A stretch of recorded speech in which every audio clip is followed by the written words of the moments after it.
welcome back to the track, Oil and Gas North of Scotland 2018 Championships. I'm joined here in the commentary booth by Elspeth Young and Chris Leaper, so welcome guys. Hi. What's happening? So first up, we're gonna change things up a bit today. So the last few matches on the live stream,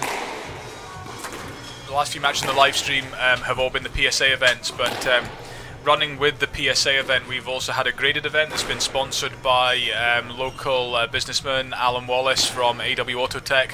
So we're going to stream the final of the A-grade championships, and that's going to be between Robert Downer and Stuart George. Interestingly enough, Robert Downer originally had his name in the PSA event.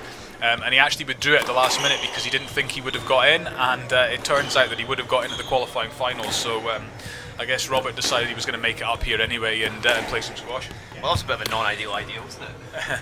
It could have gone better for him, but at least he's here and looking to play some good squash against Stuart. And definitely adding a different element to the graded event rather than just the Scottish guys playing Scottish guys. Yeah, no, I think it's nice actually to see a few different guys play the graded event.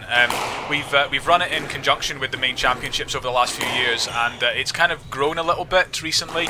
It was great to see so many entries that we had pretty much every court at the club going full out for Friday, Saturday, and Sunday. So yeah, it's appreciated, and it is good when a few other sort of different people come up. We had quite a few people actually pop up from England, so it's great to see that, and hopefully that can continue in the future.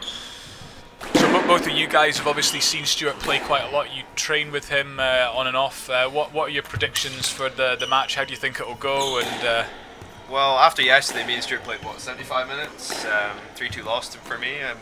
So you know he's going to probably be struggling after that. And I think he had a bit of fun last night. So you know that might affect the performance tonight. What are your thoughts, Elspeth? Definitely, it's going to be a case of whether his legs can keep up with what his brain's trying to do. I'm not sure whether he'll have it in him today, but we'll have a look. Yeah, that's good to hear, and you've just seen on our screen there that we've got the ladies' final at 2 o'clock, so that's Casey Bartley, who came through yesterday in 5 games against Lisa Aitken. She'll be playing Lucy Turmel of England, who made it through against Christina Gomez, and we were pretty impressed with the ladies' squash that's been on display here over the last week. Particularly actually impressed with Lucy yesterday. The match that her and Christina played was extremely high quality. I think that's probably the best game of ladies squash I've seen here in quite a long time. Lisa and Casey's game was in patches absolutely outstanding squash. Casey just firing nicks over, from all over the court. But a few errors crept into that as well, so it'll be interesting to see how Casey's sort of more flamboyant style matches up against Lucy's more consistent style. What are your predictions for that game?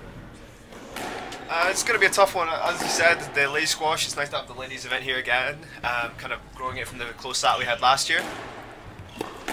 Cheers mate, my hair will stay the same. Sorry, I'm just trying to point Chris Leaper's audio towards the mic. But yeah, I think it's going to be a tough game. You know, both have played each other a few times. You know, it's going to be interesting to see what happens, but it's going to be a tight one. I'm going to say 3-2. I'm not sure which way. I'll put the odds up later. What do you think, Elspeth? Obviously you're a bit more familiar with both players, playing on the ladies tour yourself. What do you think is going to happen in that one? I'd say having played both of them, the more difficult one to deal with is probably Casey, because of her more erratic style of play, whereas Lucy's just a very structured, solid player. Yeah, that was what we saw yesterday when she was playing Lisa. There was definitely patches where Casey just looked unplayable. Doesn't matter what Lisa was doing, she was just hitting shots from all over the court. But by contrast, there were a few rallies where Casey would hit the tin, and I think you're right, maybe that will be the difference. It's whether Casey kind of finds her range really early and is consistent enough. Yeah, definitely. Yeah.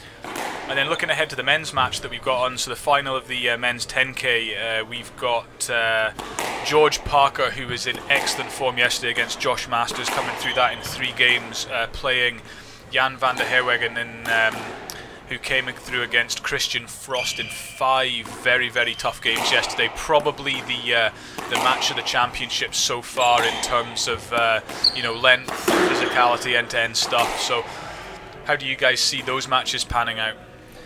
Obviously Jan's had a tough week of it, you know, a couple of 3-2s and a tough match against Al Suraj as well, so I think it puts George in the better position. You know, George's play as I played him in the first round, it's pretty tough to keep up with that pace, especially even fresh like I was. But I think Jan's going to struggle with that. But, you know, I wouldn't rule Jan out. He's got a lot of good shots and he knows his way around squash court, so it's going to be useful to see how he goes about it.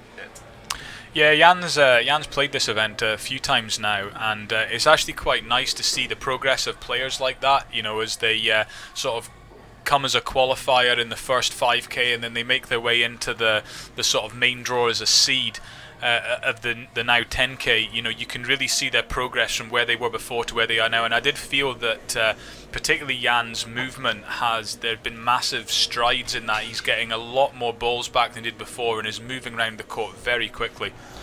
Yeah, definitely. I played Jan when I was in juniors, and you know, he was always a solid player. But you know, it is interesting to see, especially the different progressions of different players at different rates. So, yeah, definitely, I agree that, especially with him training with the Robbo Academy in Birmingham, you know, it allows for, and there's a good bunch of people coming through there, so you can see the benefits of training in a team environment. You got any views on the squash or the final? Anything? Anything. My mind is just blank. No.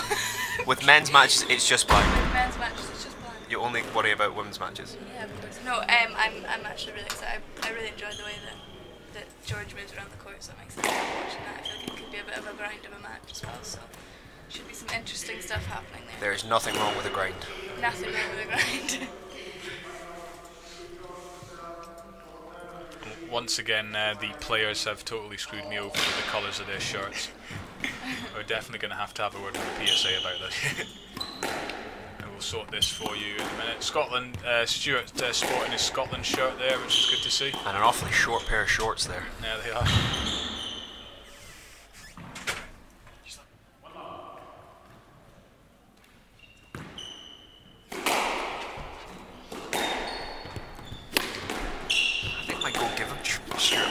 Those things are ridiculous. It's not really got the figure for it either. Have you seen Downer play before, Dave? So I think I've seen him play once before. I know Jamie Gordon, who's been in the commentary booth on and off, is I think he's relatively good friends with Robert Downer. Has trained, coached with him at Millfield a couple of times, and he was saying that Robert has quite an interesting style of play. I'd say erratic. Yeah, but I saw him play yesterday against Mike Black.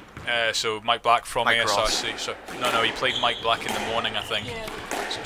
I saw him play in the morning. I didn't see his match against Mike Ross in the afternoon, but I thought it was actually more conventional than Jamie had described. Well, I remember him as a junior, and he was a very erratic player. He's definitely put his game a bit more solid. He's worked on lengthening the rallies out a bit rather than just going for crazy winners. Yeah, that's what I saw yesterday. So Mike, who plays here, is he doesn't mind taking the ball at the front. Mike's got quite good touch, and Mike was pushing the ball around yesterday. But I kind of felt when he was playing Robert that Robert was actually playing quite a conventional game. So it'd be interesting to see. I think Stuart's slightly better in standard than Mike, so it'd be interesting to see whether Stuart can force him to get a little bit impatient and maybe revert to some of that erratic stuff that's been described before. Well, looking at the first 6 points here, it's been a bit all over the place for both of them, to be fair. It's kind of been quite erratic and a lot of ridiculous tins. And I think that's maybe the shot that you were describing there, Chris. Yeah, a leisure centre boasted that skills, but yeah, it's an interesting choice. Not my preferred choice of shot there. I think they both need to kind of... What are you doing? I think they've both got to kind of settle down a little bit more, make it a bit more structured, Yeah, I mean those last few points just seemed like a battle of who could hit it the hardest. It's like trying to show who's the biggest man there, right? Yeah. No, I can hit the ball harder.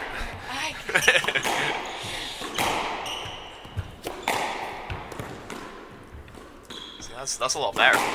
Bob down and pushing the ball down the wall a bit more. Yeah, it's just a bit more simple, isn't it? Is that no let? I would have given a let for that.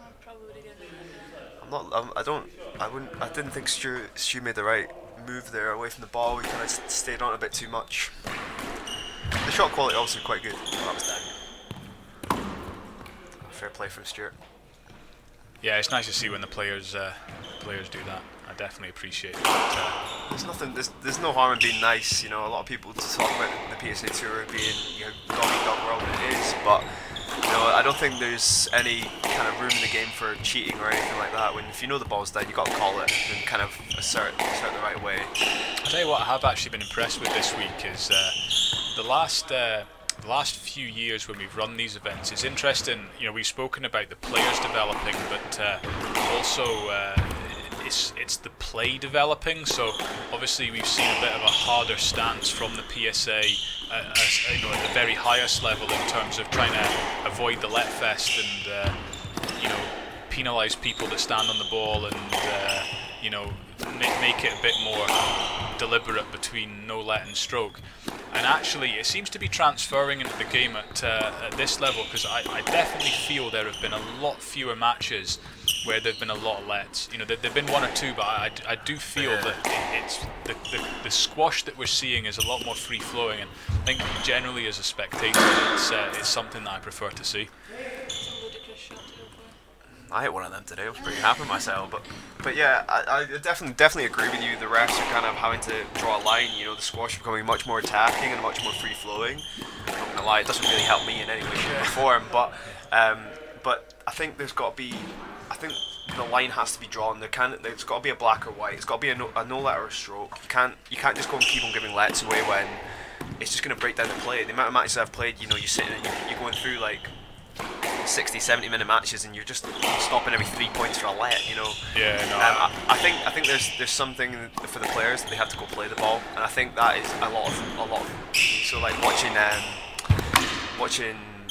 Frost Van Herweg yesterday, like for example, like you're talking about this one side that they both actually played the ball quite a lot, which was good to see, which is a good improvement from the night before. But I think that's the case. You have to show that you can play every ball, and show you can get every ball, and I think that's where it becomes a bit more referee orientated. They've got to show initiative to start saying no let, because you need to get that. Yeah, and it's tough as a referee because you don't want to feel like you're being too harsh on a player, but at the same time, it's important that you do make those statements early so that you know, players go through and play.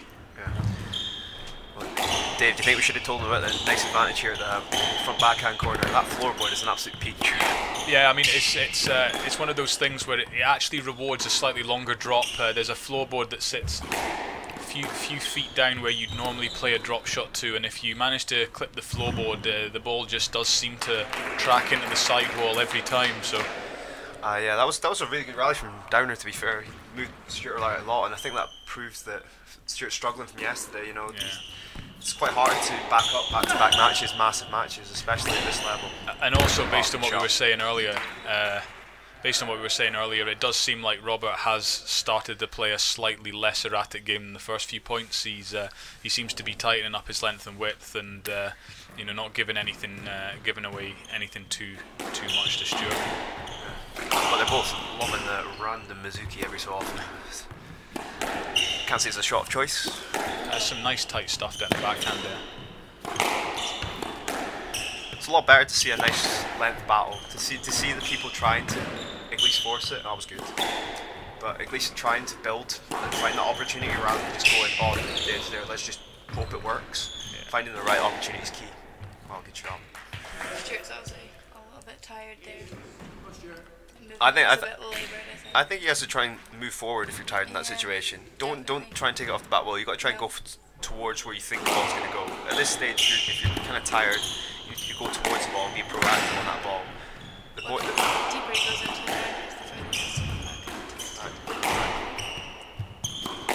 But one thing I would say is I think Stuart could take the ball in a little bit more from the back. If you look at, oh, that's ridiculous. But if you look at Downer's tee position, it's like back of the service box. Now, a couple of posts, maybe a straight drop would work in this situation. Not every time, but like, look how deep it is. Yeah, you're right, Chris. He's standing back very far, and I think you're right. If Stuart could get on at that ball and play a little short one in every now and then, maybe with a hold, I think he's gonna have Robert running, you know, stretching quite far. I haven't seen that kind of tee position since some of the club members here. Oh. He's gone for it. I need to. See, in that situation there, I think a straight ball works better than the cross-court drop. Like, I feel the straight ball has more potential than the cross-court. He's taking it in a bit more in this rally.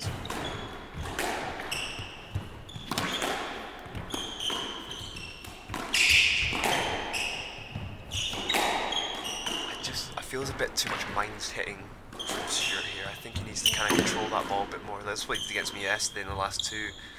Definitely controlled the ball a bit better. But even when you're tired, even more so to move the ball about in the right way. Yeah. Oh, he's just retrieving at the moment.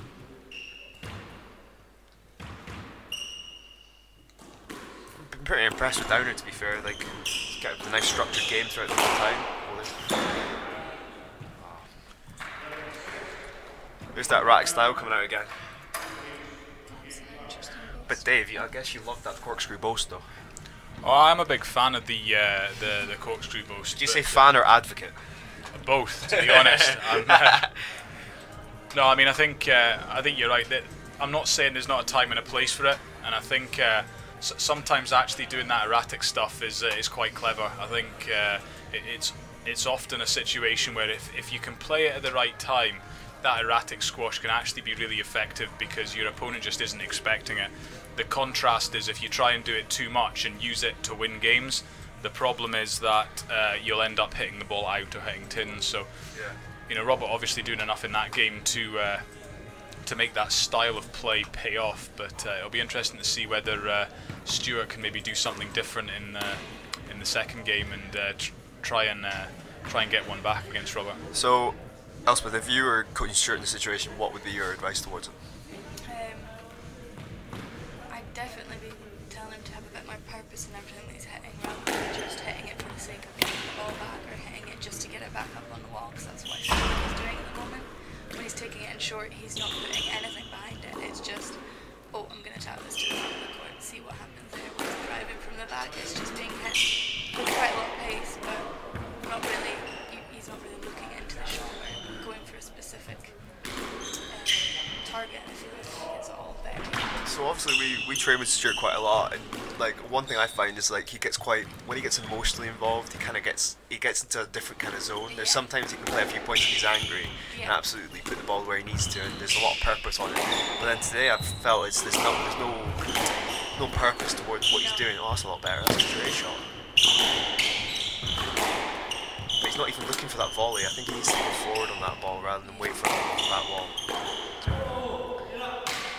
So he got lucky there with the ball coming down the middle, but it's almost like he's a couple seconds behind what's happening. That might just be the stream. I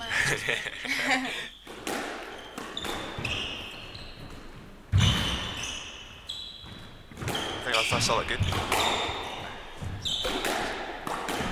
Still not quite happy about the tee positions of both players. I feel that I know everyone's got a different style, but just if you're thinking about the like, I thought he was actually ready for that. I was kind of worried. I think that was the marker just getting the score slightly wrong there. Paul Charlton called us 2-love rather than 1-all, so I think Stewart just stopped to get confirmation on that. That was unfortunate. I don't think that's a right shot. Brendan, though. I know, he knows he made a mistake. He knows it. I mean, it'd be a different story if the ball had rolled there, but of course it would have. margins are very fine. David, have you seen any of the opening classes in Australian boasts being played this week?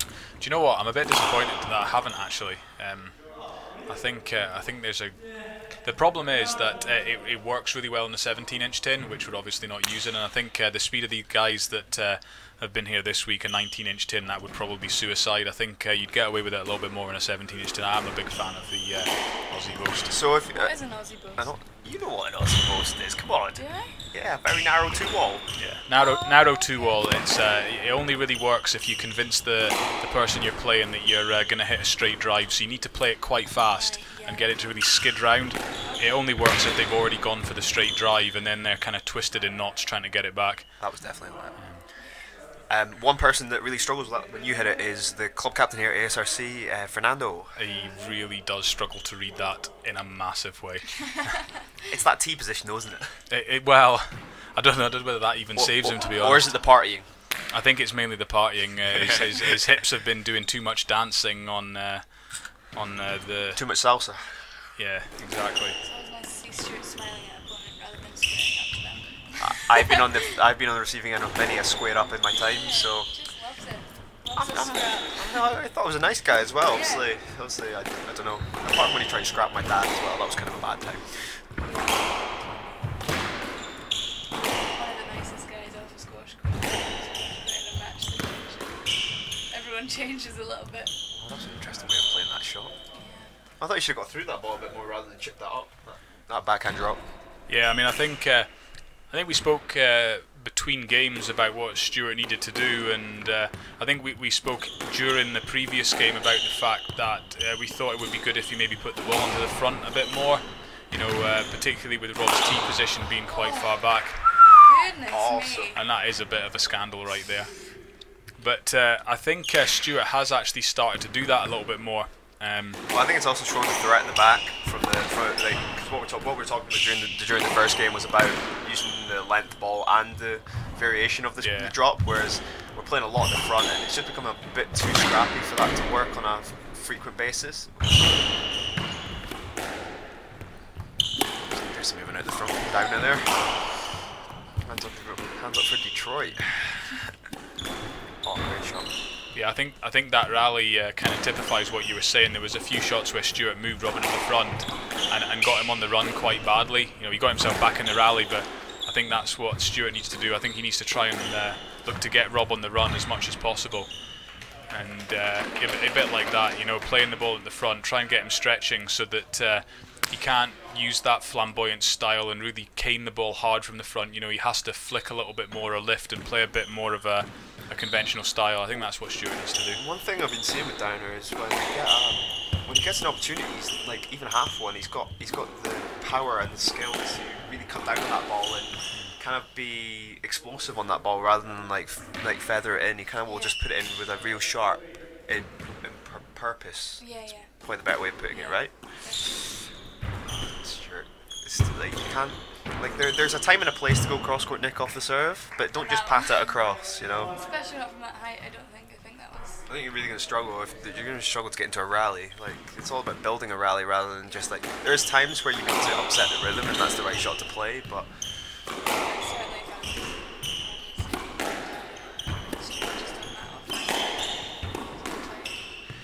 so going back to the serve and return, Dave, I've been disappointed to not be able to hit a cross-court nick off my serve recently.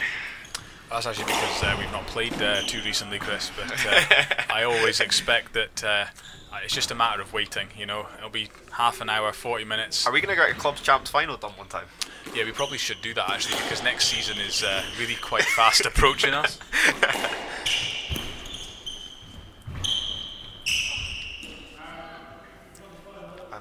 I get quite annoyed with Stuart when he gets like this. He kind of gets all moody and hormonal about this sort of nonsense. Oh. How was it? Nice little body serve there. Yeah. What was that? Was that a So, racket? I don't know. Some Some noise is going on. noise going on. And we can only see one guy. What's going on here? Yeah.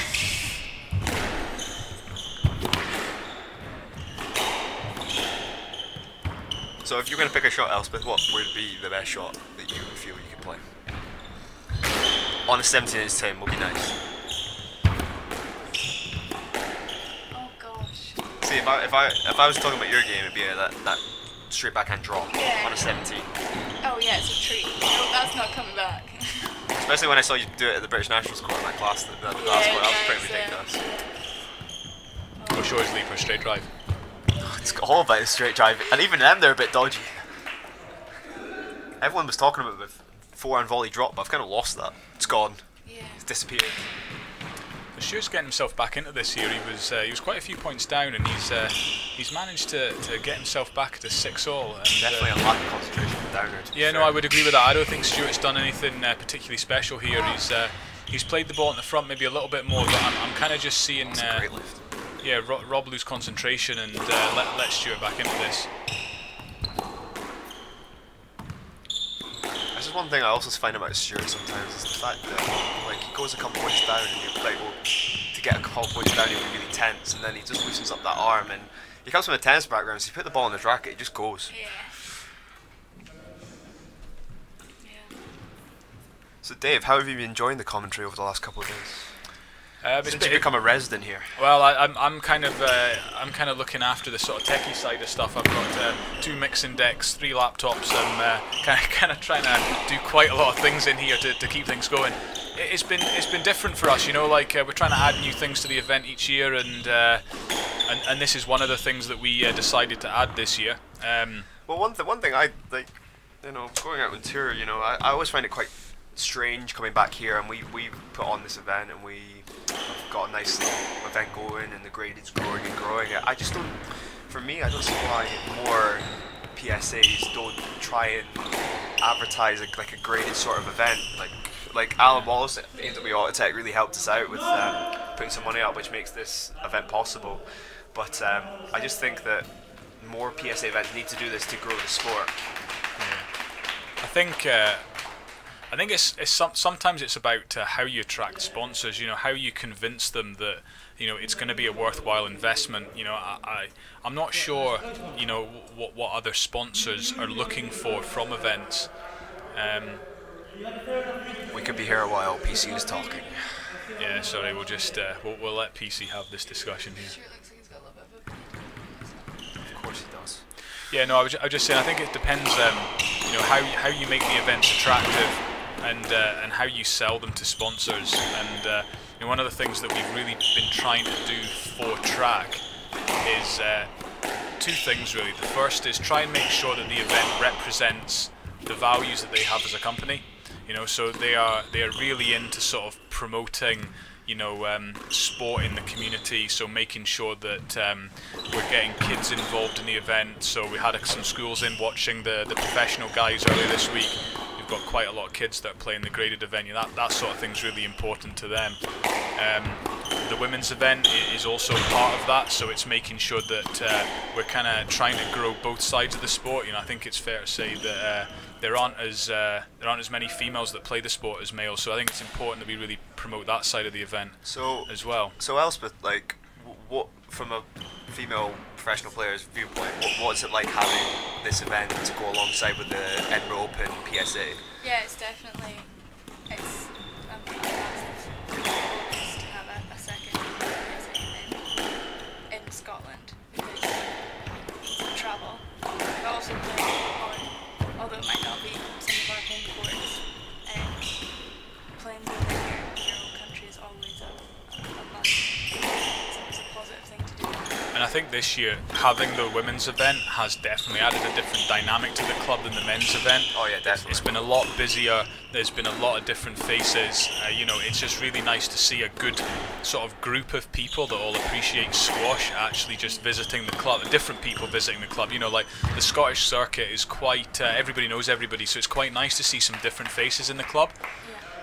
Yeah, like especially like I'm Aberdeen born and bred, and like from this club to like I really like to not show off but like promote the club as itself, and everyone who comes here tries, and they always find, oh, we never knew about this, or we didn't know about this. But being able to bring the women's event and hopefully to grow the women's event allows us to bring more people to like Aberdeen and show them like what like Aberdeen hospitality is like, you know, enjoying the time here, and you know, with the great event allowing for women to play there as well, it also helps us a lot. I think that enjoyment factor is also something that sort of is reflected in Track's values. You know, I think if you were to speak to Danny or Tommy or any of the guys there, they definitely say that, you know, having fun as part of, you know, what they do at Track, but also, you know, we need to reflect that in what we're doing here. So, you know, just making sure that we're having some fun in what we're doing, and I think that's what we've tried to do with the commentary as well. You know, is try and make it, you know, maybe it's not everyone's cup of tea, but we've tried to make it as entertaining as possible, because ultimately, you know, that's the value that we're trying to reflect in this event. So. Nice shot there. Yeah, that's a good shot from Stuart. Yeah, that's a really tight ball. And I think that shot there came from the original downer hit a post that was going for a 3-wall spears, but the lob, I always find on this court that I remember playing Peter Nichol in here once, and he just lobbed me for the whole 40 minutes. points, and I think I got about 4 points. Yeah. It wasn't a fun day.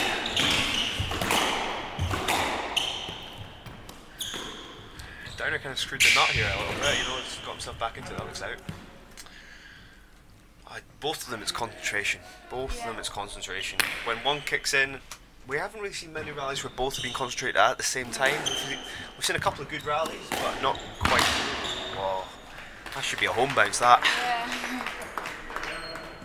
So Dave, what would you say to Stuart between games here? I mean, I think there's two things that I would say to Stuart. I think the first thing is he needs to actually work for his supper. You know, I think at the moment he's almost playing a lazy version of the game. You know, I think you know, Robert's not a mug, right? You're not going to be able to go out and beat Robert by firing the ball in the front. I think he's going to have to work a bit harder to make some progress in this match. So I'd be telling him to be a bit more conservative about the way he plays. I'd be telling him to hit the ball to the back a bit more consistently and not be as erratic with the way that he goes in at the front. And then the second thing that I'd be telling him to do is I think he needs to really work out a way that he can attack Robert consistently. And I think you identified it early on, Chris. You know, Robert's tee position is quite far back. So I would be saying to Stuart that looking to use, you know, maybe a straight drop or a boast from the back every now and then, probably coupled with some holds. And we know Stuart can hold the ball. You know, I can testify to that. Yeah, absolutely. So I think that would be the strategy that I would use. I think if he does those two things, he will force a loose shot from Robert, and he'll end up with the ball in the middle of the court or at the front. And I think that's where he can take advantage. I think if he tries to sort of trade nicks with Robert, it's not going to work. You know, that I think he's going to struggle to make much progress if the rallies continue to be short, and if he lets kind of Robert continue in that style where he's allowed to play that slightly more erratic version of squash. I also one thing I have noticed about the graded this year compared to I've played the graded I think 3 out of the 4 years that we've held this event. The first year we had Nathan Lake, wasn't it? I think, and this is the first time we've had someone else in it that isn't just Scotland, and it's really good to see that. I think there's a lot of times on the PSA Tour you're gonna play and you lose and it's like, oh, just leave, just want to get out of here. But sometimes, you know, I think sometimes giving back to the club, and there's a little bit, obviously a little bit of money, but a little bit of support for the club that's put on this event allows for a better relationship to be formed. Yeah, I think so. I mean, certainly, you know, the club, you know, Aberdeen Squash and Racketball Club has kept in touch with Nathan, actually, and I'm sure that we'll keep in touch with some of the other guys that have been hanging around. I know Mike's got the tournament promoter Mike is quite good friends with some of the guys that are on the circuit. So I definitely think you're right, Chris. I think that forging those relationships is a really good thing. One thing that allows for this is I saw at Canary Wharf during the week that the PSA put on like what to do, like kind of a careers day for squash players after you finish playing, and like I feel that is the most crucial part.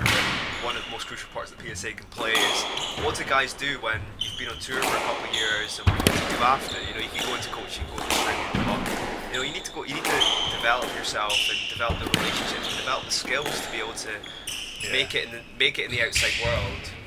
But because the squash bubble is quite small. I think you're right. It's always going to be finite. You know, professional athletes are always going to have a finite career in terms of, you know, length. So I think, yeah, you're right. If there is something that whoever it is, clubs, PSA, players collectively can do to try and make sure that these guys are looked after once they finish their playing careers, you know, it's definitely going to benefit I think it's going to benefit the players, but also benefit the sport in the long run, because I think players making that decision about whether they are going to go professional or not is quite difficult if they don't know what after. True. I thought that ball was in, that lob that Stuart hit, but obviously not. It seemed like a dubious decision. That's just a wild shot. There's nothing to it.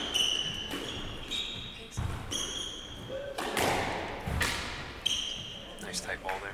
See, I appreciate a good straight drive there. Yeah. I'm not the most flamboyant player, so it's nice to see someone else hitting shots. One thing I do see when I come back home and train with the guys back here is they do like the angles up here. Oh, Dave loves a boast. It's a staple shot, isn't it? Well, our primary lead commentator for last week, Nathan Sharp, was also quite funny when you work with him and make him run about. it's always good to kind of come back and enjoy playing squash again with like the guys you grew up playing squash with. And I don't know what your kind of thoughts are on that, like going back to King Ross. I had a slightly different in King Ross. It's a life centre rather than a squash club, so the only exposure I really got to clubs were here but I mean, when I go home and if I go to the courts, there's always a couple of older guys hanging about that are like, oh, can I get on court with you? And I'm like, yes, okay, fine. Like an all-star, really. Yeah, really. I'm pretty famous. That's a face for radio. I don't know if he's looking at me or you. Yeah, I'm going to decide it's you. But Oh, okay, that's fine. I'll take that. Oh, good lob. See, that's one thing about these courts. Get a good lob. yeah, Love a good lob love here. a lob. Love a good lob here. Just a reminder that we've obviously we're watching the A grade final here, but we've got the main matches coming up. So first on at 2 o'clock, or well, when this match finishes, or 2 o'clock. I think it is 2 o'clock. Yeah, so 2 o'clock unless this one's still going on, in which case it might be a bit later. We'll see whether Stuart can drag this out to 5 or not. To be fair, I think he has the possibility to if he keeps his head. That's why I was kind of doing that conditional sentence there. But yeah, we've got Casey Bartley, who's come through. She's playing Lucy Turmel, and I'm actually, to be honest, I'm actually really looking forward to that. I think that's going to be a really cracking match. I think it's going to be a very interesting contrast in styles, and I'm looking forward to see who comes out on top there. So and then, talking about the women's matches, the semi-finals yesterday, I unfortunately only got to see the Lisa Case Bartley match, which to be fair, it was kind of a weird, kind of up and down affair. But well, I came off and all I heard was good things about Turmel's performance against Gomez yesterday. I was really impressed. I'll be honest. She really impressed me. I was very surprised with how mature the game was. Lucy obviously still a junior. I think she's only 18 years of age. Her game was very mature. I was very impressed. Having said that, though, I think the Lisa Casey match that was on before that, I think it was actually. It must have been quite a tough match. I spoke to Casey briefly this morning, and I wouldn't say she was hobbling, but she certainly looked a bit tender when she was walking around. So I think the match with Lisa was, I mean, definitely from watching it in the commentary box, it was really high paced. And actually, that's something maybe we didn't discuss. I feel that the match Lucy versus Christina maybe wasn't quite as high paced as the match. What a rally! What a rally that was. Sorry to interrupt, but that was a ridiculous rally. I did see that Stuart did quite a few extended lunges there and was diving around the court quite a lot. So did Downer, and he did this weird kind of like fake thing, which I've seen you tried a few times, Elspeth. Well, You can't teach talent there. you can. Yeah, no, I was just saying that I think the match. She's come through a 3-2 in her first round match and a 3-1, and then to have another 3-2 to get into the final. So I think it'd be a challenge for anyone to not be feeling a little bit fragile. Maybe. To be fair, if you think about Turmel, she played. I can't remember who she played in the first, but she played Georgia Adderley, the Scottish number 2. Yeah, that was one of the longest women's matches we had here. So. But I know they played the Edinburgh Open last year, and it was 3-2. So it was quite a mental barrier to see them both improve and both showing. Stages of development, to be fair, like obviously Lucy got the win 3-1, right? But to see Georgia at like what 17, be playing in a 5K event and making the second round, like I can only dream of that kind of stats. Yeah, no, it's impressive stuff from those young girls. We've also got the men's match, the men's final after the women's. That's on at 3 o'clock. We've got George Parker playing Christian Frost. Jan van Hedderwegen, who came through against Christian Frost. That's in great 5 pronunciation games. there, Dave. I don't know, is it? I'm just not sure. Well, I can't say I'm a genius at it, but to be honest, I've spoken to Jan a couple of times this week, but that was the one thing we didn't speak about. We were mainly speaking about how he did in his matches. But yeah, no, like I'm actually really looking forward to that as well. I've been very, in the same way that I've been very impressed with Lucy Turmel, I've been really impressed with George Parker actually this week. I've seen him play a few times in other PSA events, you know, where it's been live streamed or you know it's been on a glass court, and it was interesting to see him come back and play this, and he seems to have gone away and done quite a lot of work. You know, I was really impressed with his movement around the court. I I was just kind of disappointed that he played so well against me, to be fair. To be honest, I wouldn't have actually. I wouldn't take too much away from yourself, Chris, in that much. I actually thought you played really well. I just thought, unfortunately, you came up against someone that was playing very, very well. Yeah, exactly. He won a 10K a couple weeks ago as well, so he's on top form. So, and one thing I personally like about these tournaments is how competitive they are, especially even during qualifying. I know we stream qualifying through this 10K event, but it's one thing I think that PSA tournaments need to do more of, especially we can start a World Series bios, because especially when we're trying to watch, for example, as a selfish reason, watch Greg Lobbin and Alan Clennon, number 1 and 2 in Scotland. You know, we want to see those qualifying matches, and some of those qualifying matches are supposedly ridiculous, but we don't get to see them because it's actually, you're right, from a tournament promoter's point of view, it's actually some of the better matches are the ones in qualifying, because these guys are fighting tooth. I'm not saying that, you know, the guys that get to the finals and that aren't, but it does feel like sometimes the guys in qualifying are scrapping a lot harder, you know, to get those first few points that will let them get into the main draws of the events. I can testament to how hard it is to get into these events in the first place.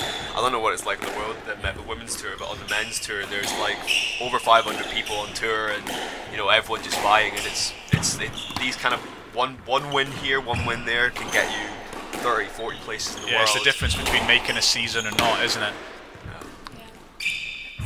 And actually, that leads on to the second point I was going to make about you know, how we spoke earlier about sort of how do you attract a sponsor, how do you get these guys, you know, sort of in. And I think one of the things we didn't speak about was sort of outreach. So I think a lot of the things that a sponsor's looking for, you know, we spoke about Track's values, but also is you know, that you're demonstrating that you're actually, you know, pushing their brand, their name out into the sort of community, you know, on social media and various channels like that. And I do feel that a live stream is a big part of that. You know, you can get them to write an article in a paper and someone will read it once and they'll get their name mentioned once, but you see on the live stream we've got a couple of track logos and they're going to be up there all day, you know. And so every time somebody tunes into this, they're going to see, you know, Track's logo, and I think that's a big part of it. So it would be good to see if we could get some more live streams happening from the other events, because I think you're right. Particularly, I think you tune in more if there's people you know playing. You know, I think that definitely makes a difference. From 8 all here, Stuart has just had a brain fart, I feel. Yeah, a big old brain fart. He tried to Mizuki a cross-court lob or something. Yeah, don't stop. I feel that's the one place we've been having a lot of issues this week. I feel that turned ball.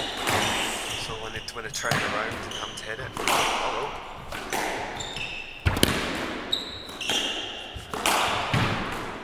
Kind of the last kind of push from Stuart would be good to see. Kind of want to try and elongate this for as long as possible. It's been a very good match, to be fair.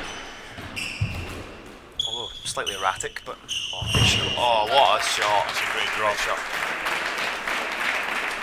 And to be fair, I'm gonna give all props to Downer there. That was a really good match by him. Like, there was a bit of a concentration. Oh.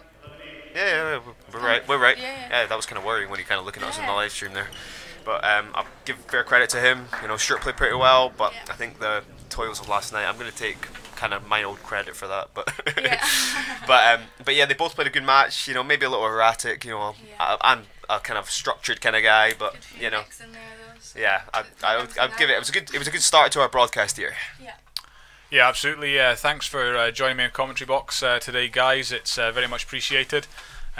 Just a reminder of the matches we've got coming up. So on court, so the only court today on the show court, we've got the ladies' final of the 5K event. That's at 2 o'clock, and that's between Casey Bartley and Lucy Turmel. And then once that's finished at 3 o'clock. We'll have the men's 10K final. That's George Parker against Jan van der Herwegen. So we'll switch off for now, and we'll see you back here at 2 o'clock.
Lucy Termel.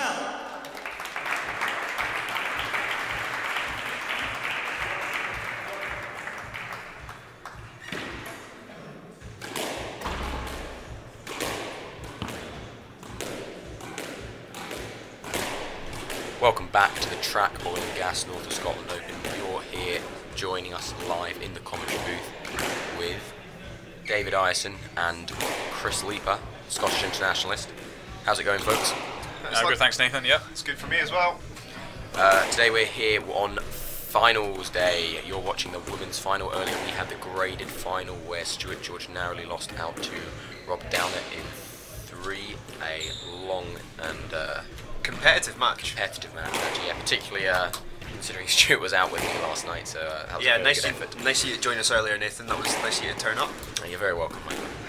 In this match here, you've got Casey Bartley versus Lucy Termel. They've both had an interesting route through to the final here. Lucy Termel's second seed from England, as you heard Hegg say, 18 years old, world ranked 66, but has been as high as 64 back in February. She's only been on the tour 2 years.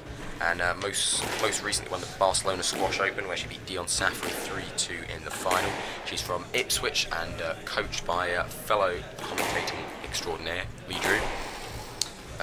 Her path through to the final here started off against Amy Jones of England, who she beat 3-love, 11-9, 11-9, 11-6, then beating Scots woman, fellow junior Georgia Adley in a tight 3-1. That really was a battle. And then in the semi-final beat Cristina Gomez of Spain. I'm sure those two have shared many battles on the junior circuit before, also recently out of juniors. 3-love, 12-10, 11-8, 11-7. Casey Bartley now on the left, also from England.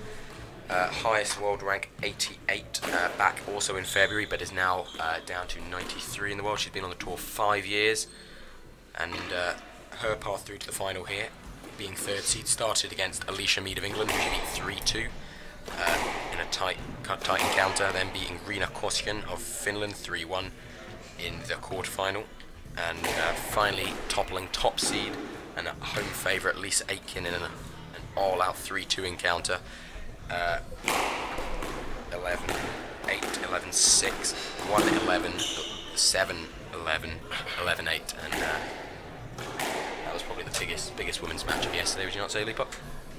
Yeah, biggest match in terms of length, probably. But I know you got to talk about I think as me and Dave discussed during the graded final, like the match that Termel and Gomez put on was of such a high quality. It was kind of got two different spectrums, both good matches, but both in different ways. Yeah, I would agree with that, Chris. When I was watching yesterday, I was really impressed with the quality of squash that we were getting from Lucy and Cristina. What I did say was that I think the difference between the two matches was the match that Lisa played with Casey was much. It was a much higher paced match. So I think it'll be interesting to see whether the pace that Casey will play at will be difficult for Lucy to. Will be difficult for. Yeah, that's it from Maureen. There we go. First referee to actually instate the rules. Lucy can go and get those goggles. I believe we're selling Mantis ones for £20 at the ASRC. We might give her the 10% discount. 10%, that's it. That's a big move there, Lee.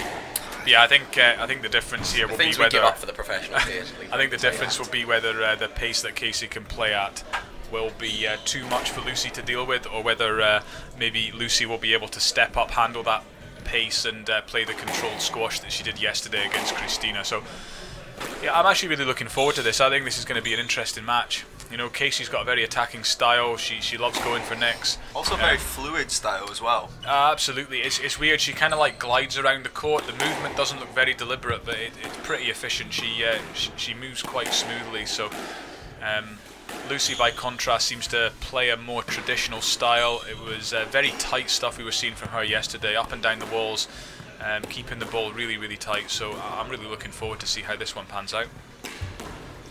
Yeah, I think it'll be a really interesting conflict of styles here. Do you have a prediction for how you think this match is going to go, Leaper? I don't know. I said previously 3-2, and I want to go with it. I think it's not dependent on. Do we get a name, Leaper? I'm going to sit. Great punditry that. I'm going to sit right on the fence. I'm not going to do it like these football punditries. I'm going to go sit right on the fence. I think 3-2 either way. Well, I think 3 games at least are going to be played. No way. Absolutely no way. How did you know that? We're not in Canadian warfare. Well, no, I'm also struggling for a prediction here. I feel anything I do say is maybe slightly uninformed. I'm not sure whether I'm going to add much to the mix here, lads. I think we should be in for a really interesting match, though, I can tell you that. So see yesterday, I was predicting Casey to win. Not sure what the score would be. 3-1, 3-2. Was that against Lisa or against No, Lucy? this was against Lucy. So after I'd seen her play against Lisa, I thought she's going to play at tempo. She's going to make it difficult to let Lucy settle into a rhythm. But I did speak to her this morning, and she said that she was feeling a little bit sore after, because Casey's definitely spent more time on court than Lucy has. You say that though, but I actually thought Lucy's match was physically tougher, even though it was only 3 games. All of them went the way. When you're looking at that Lisa Aiken Casey Barley matchup, some of the games were less than 5 minutes. It certainly was, but I think when I did the stats last night, I definitely think Casey spent more time on court overall. But also, movement heat maps. Absolutely. But it's it's also the case that you can win 3-2 and a 3-love can be much tougher. Yeah. But I do think that the mental strain of going through all those 3-2s that Casey's gone through is going to play an impact in this situation. Yeah, I think confidence as well. You know, Lucy. You know, we spoke about playing Georgia earlier, and it was probably quite a big confidence. You know, what a match for her, playing a sort of similar age player and coming through that. I think Lucy might be feeling the slightly stronger of the two, like you say, Chris, mentally going into this. So I'm going to put Lucy down as a 3-1 win.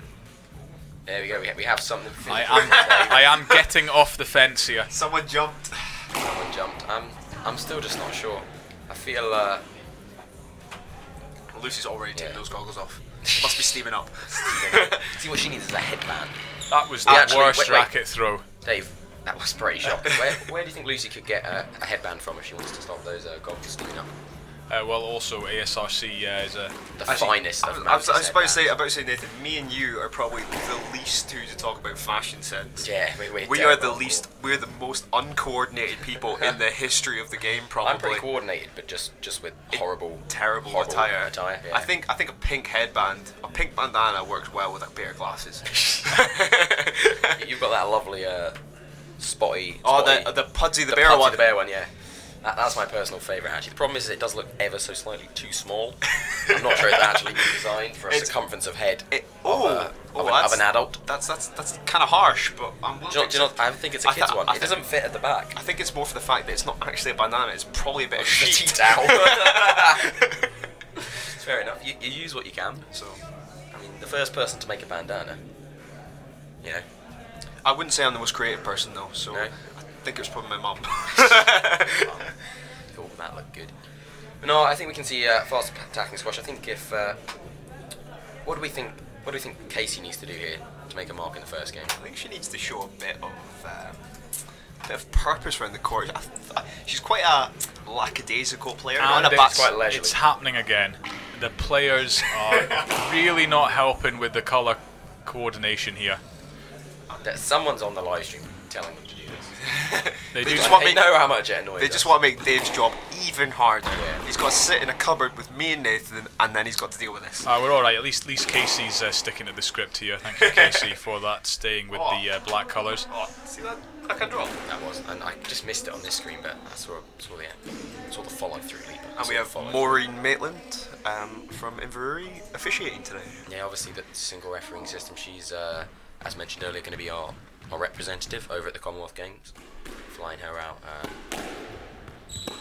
So yeah, guys. So what do you think? What do you think both players going to have to do here to make a dent on the other's game? I have a feeling that Lucy's got a kind of set way of playing. Like she wants to play up and down the lines, wants to play kind of a traditional sense. And I think what Casey's going to try and do is try to disrupt that as much as possible, try to make it as difficult. Not like that boast there.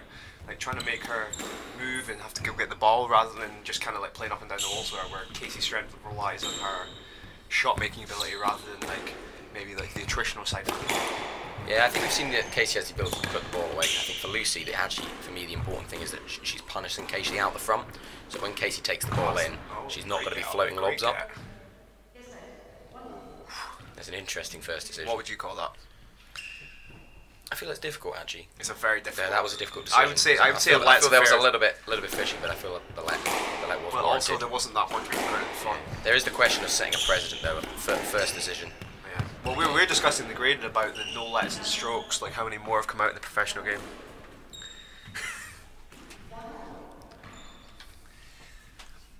So no, I'd like to see Lucy attack the ball out of the front when Casey takes her in if it's not top quality. Yeah, I would agree, Nathan. I think what Lucy needs to do here is really try and push up the court and try to pounce upon the attacks that Casey's going to throw at her. You know, I think she's going to have to expect that Casey's going to fire the ball in, but I think she's also going to have to expect that not all of them are going to roll out the neck. And I think what she's going to have to do is, you know, like there, that wasn't a winning shot by Casey. Yeah. What she needs to do is push up the court and get onto that early so she can do something with it. No. Yeah, I feel in Casey's match yesterday she was aided quite a lot by Lisa Ray, who hit rather a lot of unforced errors. Particularly, not so many in the game she won, but the game she lost, she hit 2 or 3, maybe more unforced errors per game. And I don't think Lucy's going to give her quite so many of them. She's been very, very steady against Christina yesterday and happy to rally out. So. I don't know if you've been doing this previously earlier in the week, but have you been comparing players to other players? We have been comparing styles. So I was meaning, so like if you were going to put a kind of like a higher up pro in for both players, yeah. Who would you say they most resemble? Well, probably I'd say Casey Bartley, Chris Shinney. Same physique. Same style of play. But like for me, no, I think what are you thinking? I think Lucy plays very like Laura Massaro. Yeah, that's exactly. It's kind of like a carbon copy, I feel. Yeah. I know she's done a few exhibitions with and been training with Laura before, so it kind of makes sense there. But I do see what you mean. There's kind of a structure to I feel the additional thing that Laura's got maybe is she's got some actually quite very interesting kills from just behind the tee kind of area. She might like to drop it in from that kind of traditional boast position off on the kill. And actually, I've seen that boast before from Casey. That's actually the exact same boast that's on our promotional video of the event. Yeah, it is actually. Big taxi on the backhand. I've watched that probably about 100 times. We were saying yesterday when Lisa was playing Casey, we spoke a lot about the quality and length and how important that was, and how, you know, we saw a very specific style of play from Casey. That was a yellow card, right? Yellow card. Yesterday she was telling me she doesn't like players that touch her too much on court, but it was her with the bum tap there. What, do you prefer people to touch you? Definitely. Why do you think I play the sport? It's not tennis. Going back to your promotional video though, I'm kind of disappointed that Fernando, our club captain here at ASRC, had to take so long to find an actual clip of me not hitting the tin. Apparently he watched footage for a good 4 hours before he found a decent 30-second clip. In fact, it was probably less than 30 seconds, more and to like be 10 fair, seconds. even in that clip I lose both points. Yeah, no. At least you didn't hit the tin. What I was saying before we got in that very interesting discussion about touching players on court was we spoke yesterday about quality of length being so important. We were speaking about how we saw a very deliberate pattern of, well, I don't know whether it was deliberate pattern from Lisa, but there was an obvious pattern of play that was developing in terms of every single time that she was playing good quality length, she tended to really force Casey to go for something that wasn't on. Whereas every time she played a slightly loose length or a short ball, she just gave Casey an opportunity to really attack the front. And I feel Lucy's going to have to really work very hard on her length to contain the attack of Casey Bartley. One thing I found yesterday while watching Lisa and Case was the fact that the games that Lisa won, she won pretty convincingly by hitting through the ball with purpose and not giving Case anything. Yeah. Whereas if you look at it from this situation here, there's been a couple of rallies in the last 3 where Lucy's played like a really good start to a rally, and in the middle of the rally, one ball's gone up and it's gone, and that's a rally completely changed direction. She's not able to get back into it because she's always on the back foot from then on. So it's going to be a case of testing her fortitude about going straight for it. And shot! That's using that floorboard. Well, absolutely. that is the ASRC lucky floorboard. I think either way, even if the floorboard wasn't there, that would have been too good. That was a lovely drop from Lucy Turmel there. Who has the best backhand drop in the squash game? Counter drop. James Wilstrop. No. What about Kleiny? Well, it depends. I think that's true, actually. I think Kleiny's is very deceptive. Yeah, Alan Klein known for that straight drop cross-court flick combination that he puts together. Nathan, I know you've played a bit of squash here in Grampian, and are you okay with a fist pump at winning a point at 6-5 in the first? Definitely. I'm good with a fist bump at 1-all. I just love a fist bump, honestly. I know this match means quite so exciting. I know this match means quite a lot to both players, and but yeah, there's some kind of Dave's actually got a fist pump heat map going over in the statistics. That's Casey seems to be having real success fist pumping in the back left. Yeah. and I tell you what, see in the second half of this game, Lucy's actually really started to knuckle down and force the issue with Casey in terms of quality or length. She's really looked to lift the ball, keep it tight, and push the ball at the back. And I kind of feel that's what she's going to need to do if she wants to continue getting success against Casey. She's done a good job of containing some of the shots of Casey. And like you said, Chris, that drive there is maybe something she needs to do a little bit more. That more aggressive drive, really trying to get Casey, get the ball behind Casey and get her to flick rather than being able to play a shot off of it. It's about limiting your opponent's options, really, and the ability to do that and get the ball behind players is something that the pro game requires. You need to be able to get the ball behind them to then take advantage. I like the way that Lucy's trying to step up, but also you've got to give credit to Case. Even though she's down, she's still playing the same way. Maybe we'd like to see her move a bit further up the court and try and take the ball a little bit earlier, but it's obviously tough in this situation, trying to move the ball about the best you can, and the way that Lucy's playing, like hitting through that ball so nicely, it's just... I feel like Lucy's actually doing most of the attacking. Casey's got shots, but they tend to be more. She tends to be floating them in. It's kind of like taking the pace off it. It's kind of like a reflex, rather, isn't it? It's kind of like just absorbing and then kind of there's one there. I'll kind it's of. Very counter-attacking squash. I'd like to see a bit more constant aggression from Casey actually, because we know she has the ability to just dominate the tee and keep putting shots in. Yeah, I do feel that Casey's style is very much a counter-punching style. Oh yeah. And the only issue with that is if your opponent doesn't give you anything to counter-punch off of. One thing I'm just going to interject there is the fact that one thing I think she needs to do is have that variation, as we talked about in the previous game, like the position on the tee. Taxi there. Casey's only not willing to go forward because she knows Lucy's going to hit the ball to the back. Now, yeah, I think you're right, Chris. Variation. Yeah, I'd like to see more of the counter drop from Lucy, I think. It's not just a counter drop. It's like one from the middle of the court. Yeah, just like not throwing it in there, but placing it in there, allowing for Casey to have a kind of a momentary. Is she always going to play a straight drive? Rather, because at the moment she's kind of going back corner to back corner. Whereas it's 2 game balls here for Lucy Timmel to take this first. There's the counter drop. So that was effective. Perfect. And that was maybe the variation that you're looking for there, Chris, right at the end of that game. Lucy's played a couple of counter drops in a row, and she's earned herself the first game. I think that was a really good game from Lucy. She limited Case's options, but I think Lucy's always got to be... She's got to kind of be on edge about the fact that she needs to keep that up. She needs to keep concentration. One momentary lapse can put her like 3 points down. Case could rattle off 3 points really quickly, whereas Lucy has to kind of build it a little bit more than Case. You feel that, Nathan? Yeah, definitely. I feel Lucy's actually been doing that so well. She has been building rallies really well, waiting for the opportunity, looking for a good opening.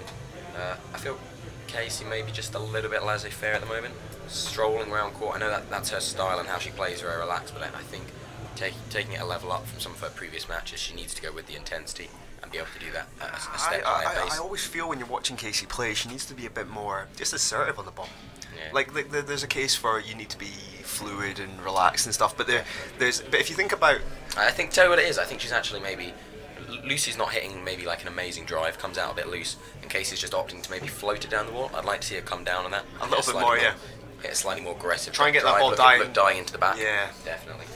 Especially in these courts, like as we were talking about previously. Dying length here is just perfect. A good dying length here is. Against George Parker on Thursday, I was against that a lot, and you just can't get the ball out, even though you might get it back, but you're putting it in the middle of the court, and then I think from there, Case can then start to use the front of the court a lot more and more effectively. Yeah, definitely would recommend that for both players as a way of starting to build points on this court. You need to put in that slightly dying length, particularly when the ball bounces up around about the service box. One thing that we haven't seen is we haven't seen that many boasts actually. I was kind of thought a lot of people could like use that boast to throw it around, but yeah, we spoke about this earlier in the week, how this court does take a good short ball. The front of the court's quite dead, so I am surprised that neither player has decided just to throw in a couple of boasts.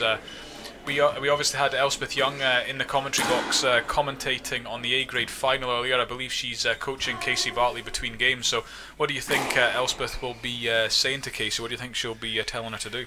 well, I think she played a good game. Like, to be fair, like she was in it. It was just like 3 points in the middle, 3 points in the middle from about, what was it, 5-all, something like that. That was where she lost it. Was those 3 points in the middle rather than there, because then it went point for point. Yeah. So I feel just a concentration factor is key. Even if she gets a bit up and then kind of like lets loose a little bit, but I feel that it's got to be concentration and purpose. And if you were Lee Drew watching on the live stream and you were phoning Lucy between games, what do you think Lee would be saying to Lucy right now? Keep it up, keep the tempo high, keep doing what you're doing. I think she's actually played a very, very impressive first game there. Needs to do some more of the same. I wouldn't fault her game much. Maybe putting the counter drop a bit more. No, I think pretty much you'd always just be dictating like something to focus on, 1 point to focus on during this. Everyone works in different ways, but some people work in the fact that if you tell them you need to work on getting up and volleying or something like that, or hitting it tighter, those sorts of things like can make the difference. Like obviously Lucy's length dropped off a little bit in the first 2 points, but that's what you want to let your player go on with when you're coaching. You want them to understand what they need to do rather than just let them do it themselves. No, I would agree with that, but I'm sure they would have had a plan beforehand. And I'd say whatever it was, it seems to be working quite well. And if it ain't broke, don't fix it. I have to say, case length's got way better in the Yeah, start I of this think game. that was the start for those first 3 points. So they're Lucy going point for point there with a tight drive. Was it as tight as a tiger? Tight as a tiger. Tight as a tiger. That's a shout out to Sam Peacock there. Yeah. Tell you what, he does not hit the ball tight as a tiger. No, he doesn't.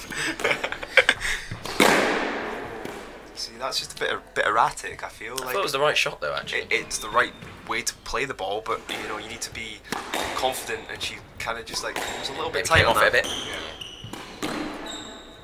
I think the same could be said for that shot actually. Just looked, didn't look It's quite difficult so to tell with Casey sometimes, isn't it? The style's so relaxed, it's difficult to tell whether she's actually tight and You up don't there actually or know. not.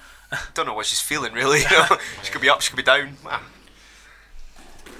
I think that's what part of makes her such a difficult player to play. She's just You might think she's zoning out, but she might be actually zoning in. yeah, exactly. It's all the same. That's the right shot. She's the kind of player as well. I think that'd be quite difficult to coach actually between games. And I think you're right, Leaper. That one there, you know, where she's forced that, she needs to be going in and being prepared to play a drop off of that, because she's just hitting the ball straight back to Casey there. And see what it is. Even if it's a terrible drop or she loses the point, she needs to make Casey believe she's got that option. Yeah, and that'll just bring her tee position slightly you're further right, forward, because at the making moment drive more Casey's hanging back, Yeah. and she's just waiting for that drive. I feel you know, even where Casey was standing there, Lucy could have played a pretty poor drop and it still would have won the rally. I think if things start to go wrong for Lucy, I think I'd really like to start thinking about playing something almost like one long, one short. I feel Casey moving forward and backwards is probably her weakest movement. I think she's maybe just a little bit slow coming back off the ball. Oh, I'd probably give it a no let in that Can situation. we get a video review on that? I think I was I felt that the ball was too good there. We're just gonna have a look at that on the video review.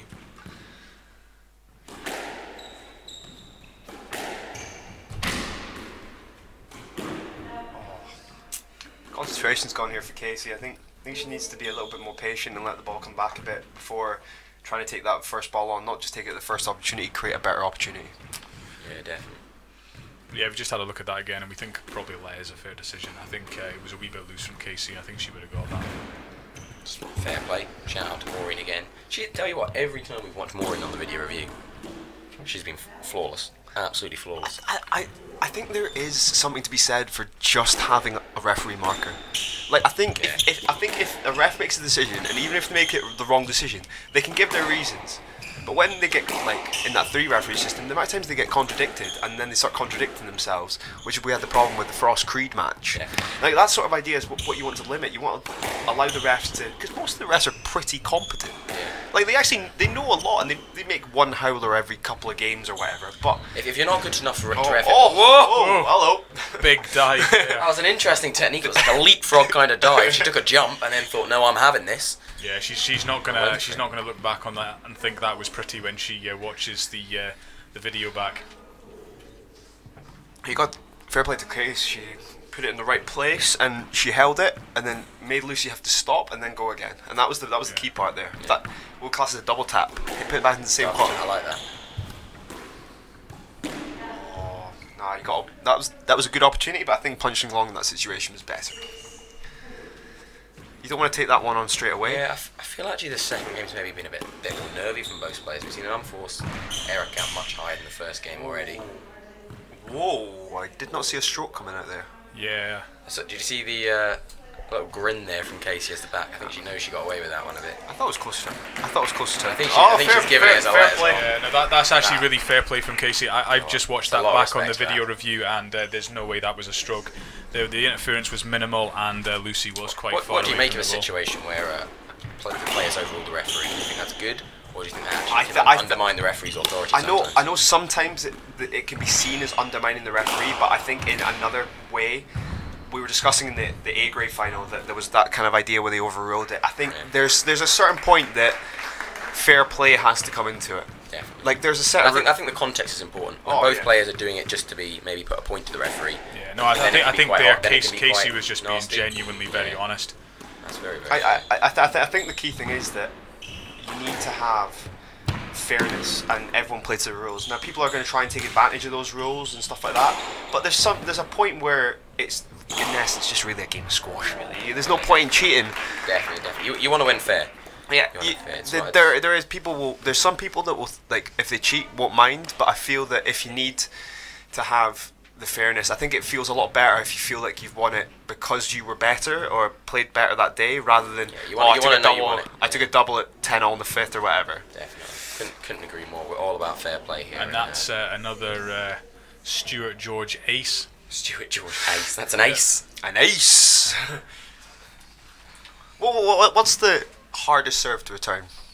I mean, I think it's all about variation. Yeah. On the service, the players I struggle most against, who I find tend to hit the most aces against me, are ones that just have a lot of different serves in the toolbox and seem to vary them when you're not expecting it.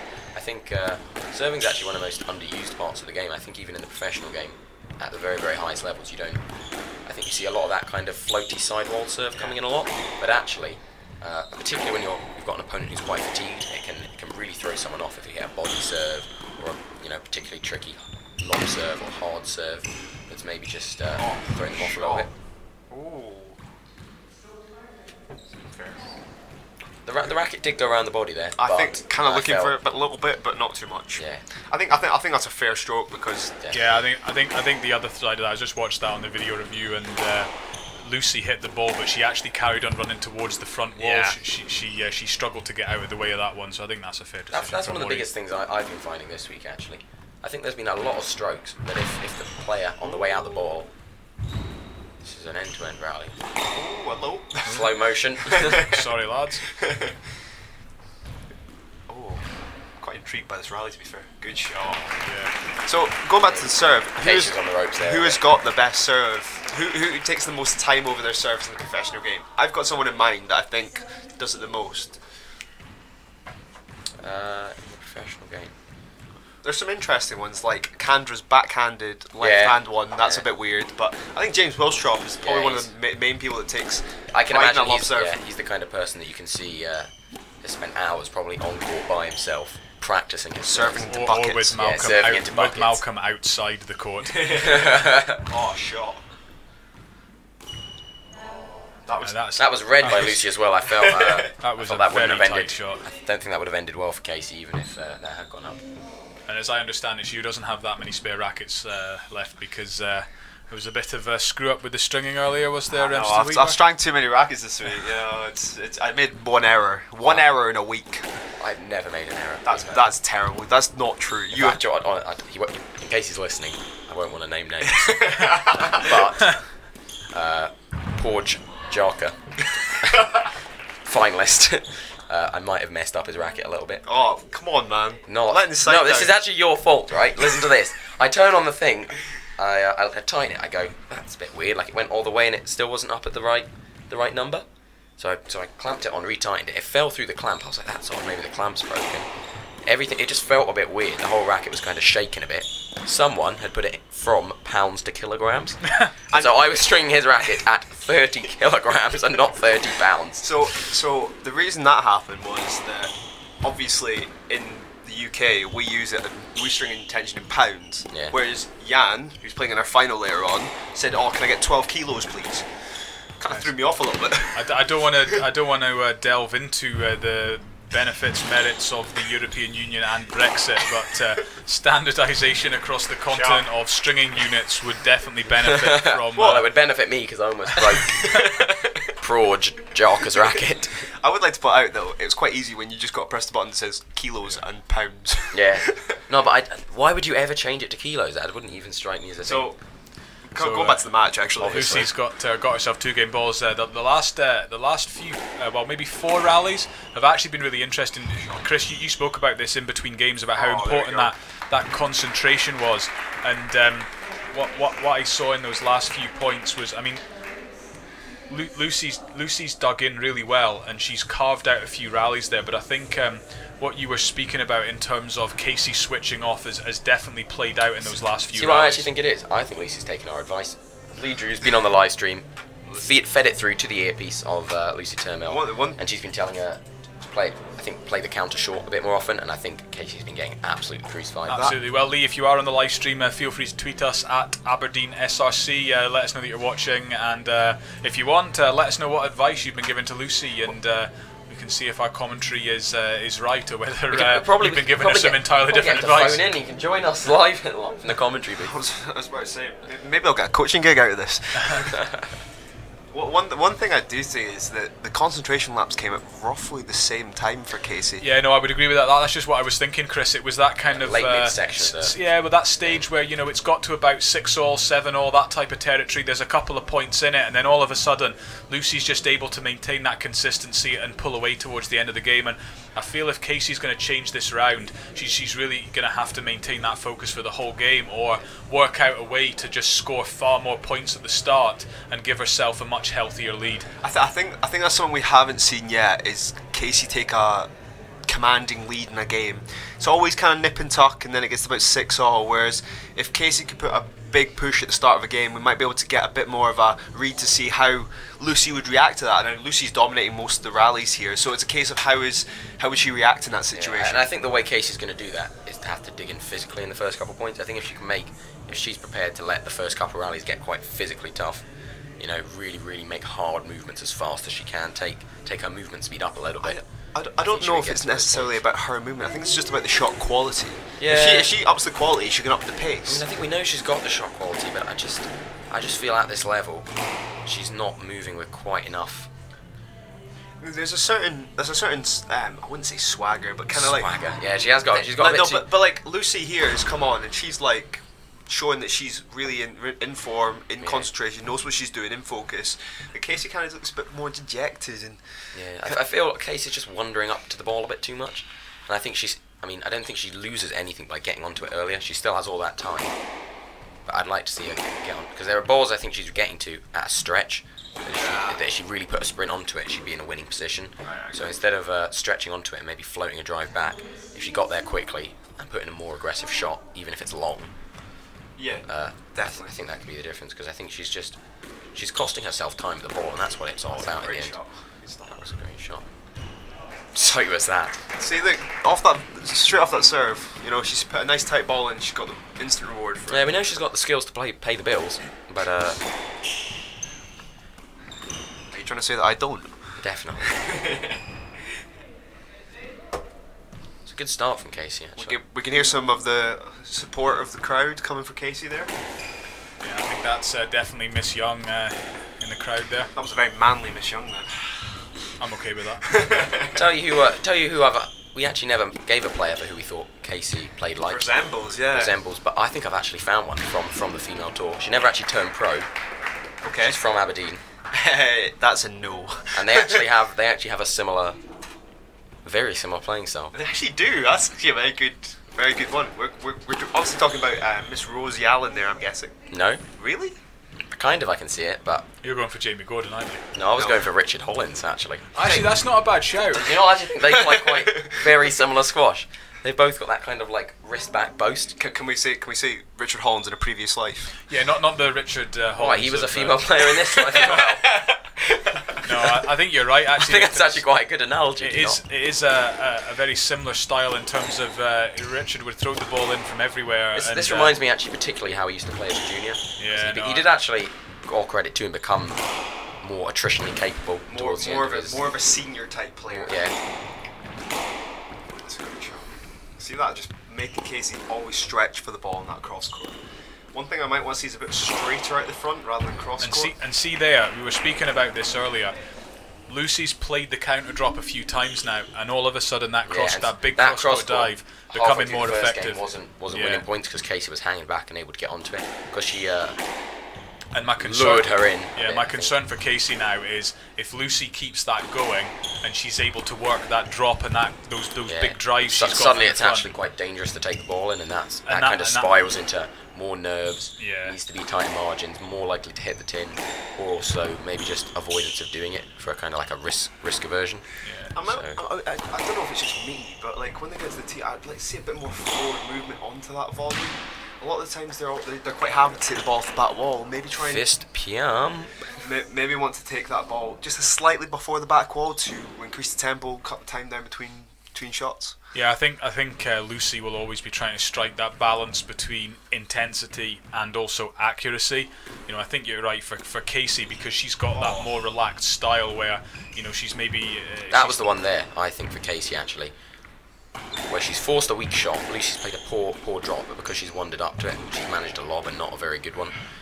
That was a winning position, if you ask me. She's forced a very poor shot. This is the first rally we've seen a couple of lobs, to be fair. I mean, that was a good guess, but Casey knows she got lucky with the guest, but then maybe a bit unlucky, not quite connecting with the strings in the right direction. You have to give it to Lucy to be solid enough to hit that ball and like just kind of commit to that shot. Because a lot of times when someone comes up behind you, there's hesitation, isn't there? If you're stuck in the front of the court, you know that the risk of playing that cross court and getting picked off on the volley. You know, I think you're right, Chris. She committed to that really well and just went, it's going to the back. There's sometimes that you can't do anything about it. Like you obviously can't tell. You don't know what the opposition's going to do. So most of the time you kind of just got to kind of hedge your bets on the percentages. And those times when you go to the front, you know, you're kind of going through that like Rolodex of shots. Oh, shots! And see that's what we were talking about earlier. Is when you are in those positions at the front, that variation's key, and I think that's just what we saw from Lucy there. You know, the last 2.5 games, she's only played a straight drop or a drive from those positions, and that little bit of variation has just given her a nice 2-point lead in this. I think Casey's got to be really careful here. She was 3-1 up, now 6-3 down. It's that concentration factor again. Yeah, it is. I think again, she's not dug in and wanted to rally. I think in the last couple of games as well, what we've seen is Casey take a bit of an early lead and then Lucy just gradually wind her way back into it. Whereas I think here what we're seeing is maybe a bit of a train coming off the rails here with Casey. She's gone 3 points down, and I think Lucy's playing in a style that means it's going to be very difficult for Casey to come back into this unless she does something different. That was a lovely nice boast. Roller around. Good get. Double boast. Post pattern. Boast. It's my favourite pattern. Yeah, it's really gone off the rails now. Yeah.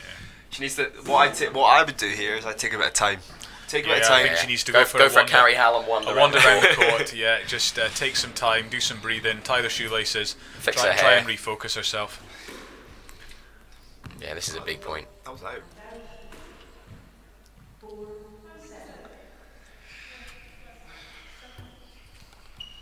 Lucy Turn was not sure, just taking her goggles off to check where the out of court line is. And got to get my wipe, don't worry about that.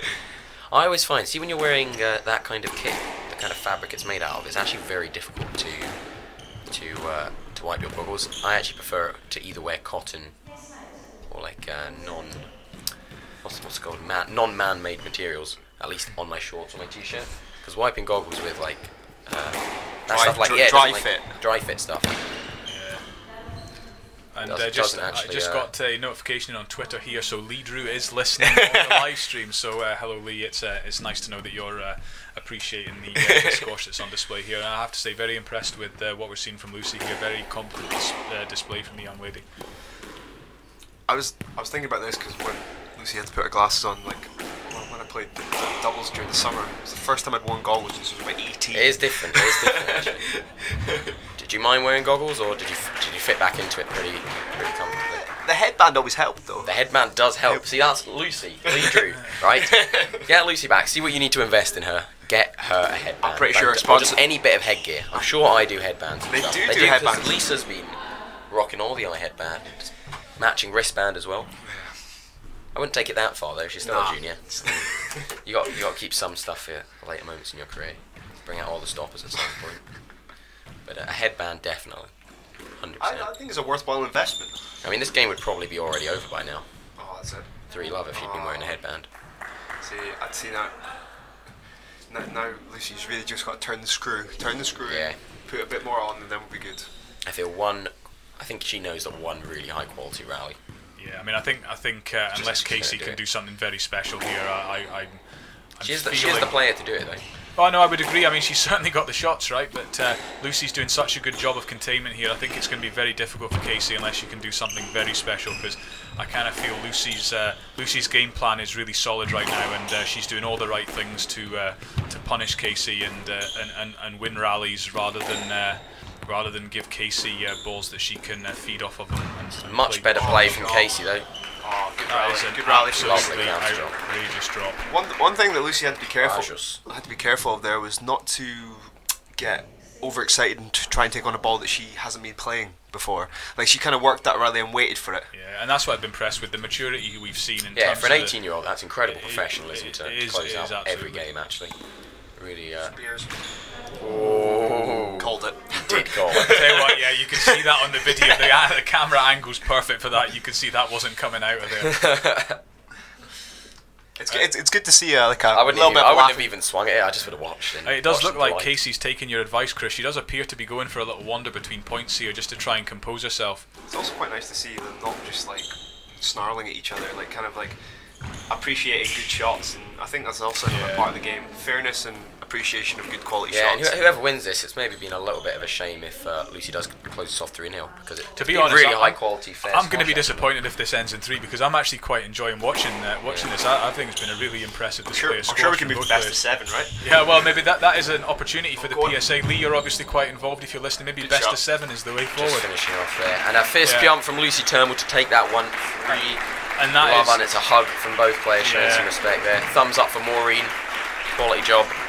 I have to say, I called it slightly right. I called a Turmel win. And, I got that completely wrong. Yeah. Although I did think Casey would sneak a game, but I've been very impressed with the young English lady. She is a very competent display. I don't know how Heggs is going to struggle here. Is this Nemesis coming on court now? Nemesis. Yeah, for those of you that don't know, Heggs and Lucy Turmel have played a number of times. In Essex League, I think. And Heggs has yet to win any of them. He's got a couple of games here and there, but I have a sneaking suspicion that Lucy's a little bit further ahead of than Heggs. Lucy Turmel. I hope she brings it up. That would be quite funny. That would be hilarious. But now we can say he's lost to a double PSA winner. Where's the interview? Shocking. Murdered that. Well, you know, good job, Heggs. Disappointed by the lack of interview. Maybe he's embarrassed to get his nemesis on court. We could have done with an interview. I feel that's something maybe to move on for our next games, or the fact that it's nice to hear from the players after it. This is a big moment for Lucy, and I feel that you could make the most of it. Yeah, so congratulations to her as well for winning. Yeah, no, absolutely. On semi-finals day, Mike did do an interview with the winning player. I think what we're going to do is we're going to hear from both winners at the prize giving ceremony, which will be held immediately after the final match. After the men's final, so you'll be able to watch that live on the live stream. We'll leave the live stream on for that. We're going to tune out for a few minutes. We'll be back probably at probably I would say 5-3. Yeah, For some we'll give you pre-match some, chat. absolutely, and we'll watch the men's final. Looking forward to it. Thank you.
Welcome back to the Track Oil and Gas 2018 North of Scotland Open. You're here for the men's final already today. We've had Robert Downer come through against Stuart George 3 Love in the graded final. Lucy Term will take out Casey Bartley, both of England, in the women's final in a very tight 3-0. That was a really interesting match. And now on court for the men's final, it's George Parker of England versus Jan van der Herwegen of Belgium. George obviously from England, at his highest world ranking at the moment of 57, up from 63 last month. He's been on the tour now for 4 years, slowly moving up the rankings. Tells me he wants to end the season in the top 50. Being on recent form coming into this event, finishing runner-up in Ralph's Texas Bar Open to previous winner Joseph Solomon of Egypt, losing out in a tight 3-1. On the left you have Jan van der Herwegen of Belgium. He's had a lot of run-outs, tough matches over the course of this tournament so far. He's from Belgium, highest world rank being 72, which he first attained back in December 2017. He's back at his highest world ranking in good form, finishing runner-up to Ollie Tuominen in the losing out in a tight 5-game thriller in the Finnish Open. His last title coming at the Suffolk 2017 Open, where he beat fellow competitor here, Jamie Haycox of England, 3 Love. Both players have been on quality form in this tournament so far. Coming through, George on the right in the black, coming through as the 3rd seed against wildcard and fellow commentator in the box, Chris Leaper. Chris, how's it going? Not too bad. Yourself, Nathan? Doing very good, very good. How did you get on against George in that first round match?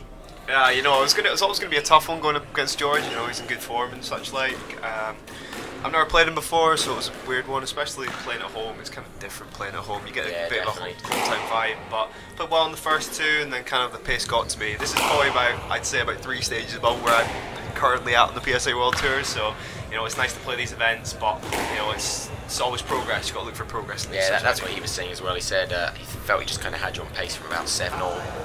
In all the games, very, very physical encounter. The same can be said of his second match, where he played what I thought was the quarter-final of the night against Brian Byrne of Ireland, who came through from qualifying, beating him 3-1, 11-3, 11-4, 9-11, 11-4. Then he played Joshua Masters, 1st seed of England in the semi-final. That was a very, very high-paced, high-intensity match. I think he did very good. Very, very well. Through 3-0 then. Unfortunately, I was on court for that match, so I don't really know what happened. But missed it.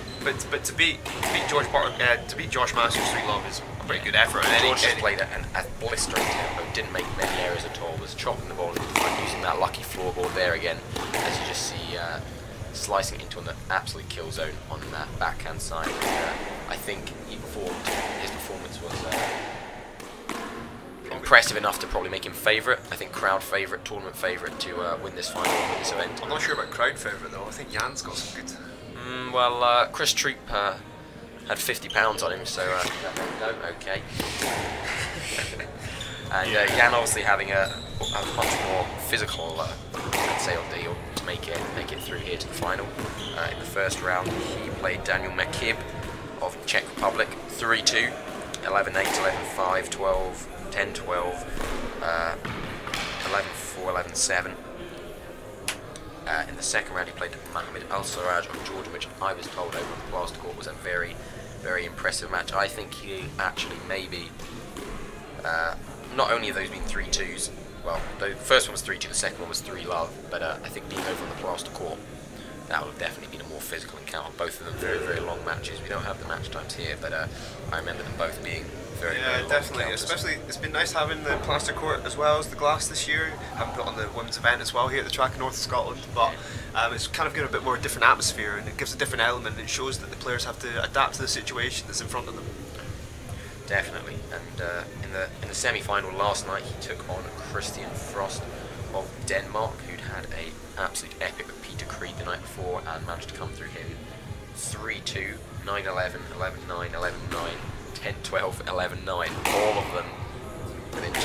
of them going 2 points.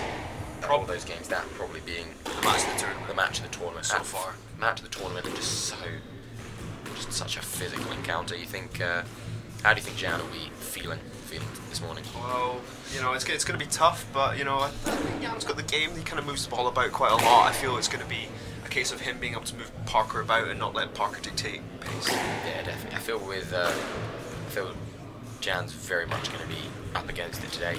All those minutes he spent on court, I think that match was about an hour and 23 minutes last night, and he's going to be feeling that. And with George Parker's physical, aggressive style of play, I think he's got to be really. I think he's got to play in a way to minimise. One thing that's nice is that Jan's played the Sven for what, 3 years in a row or something like that. So it's nice to see the progression of the players coming through. Oh, definitely. I think particularly feeling that I feel the tournament's actually got tougher as the years went on.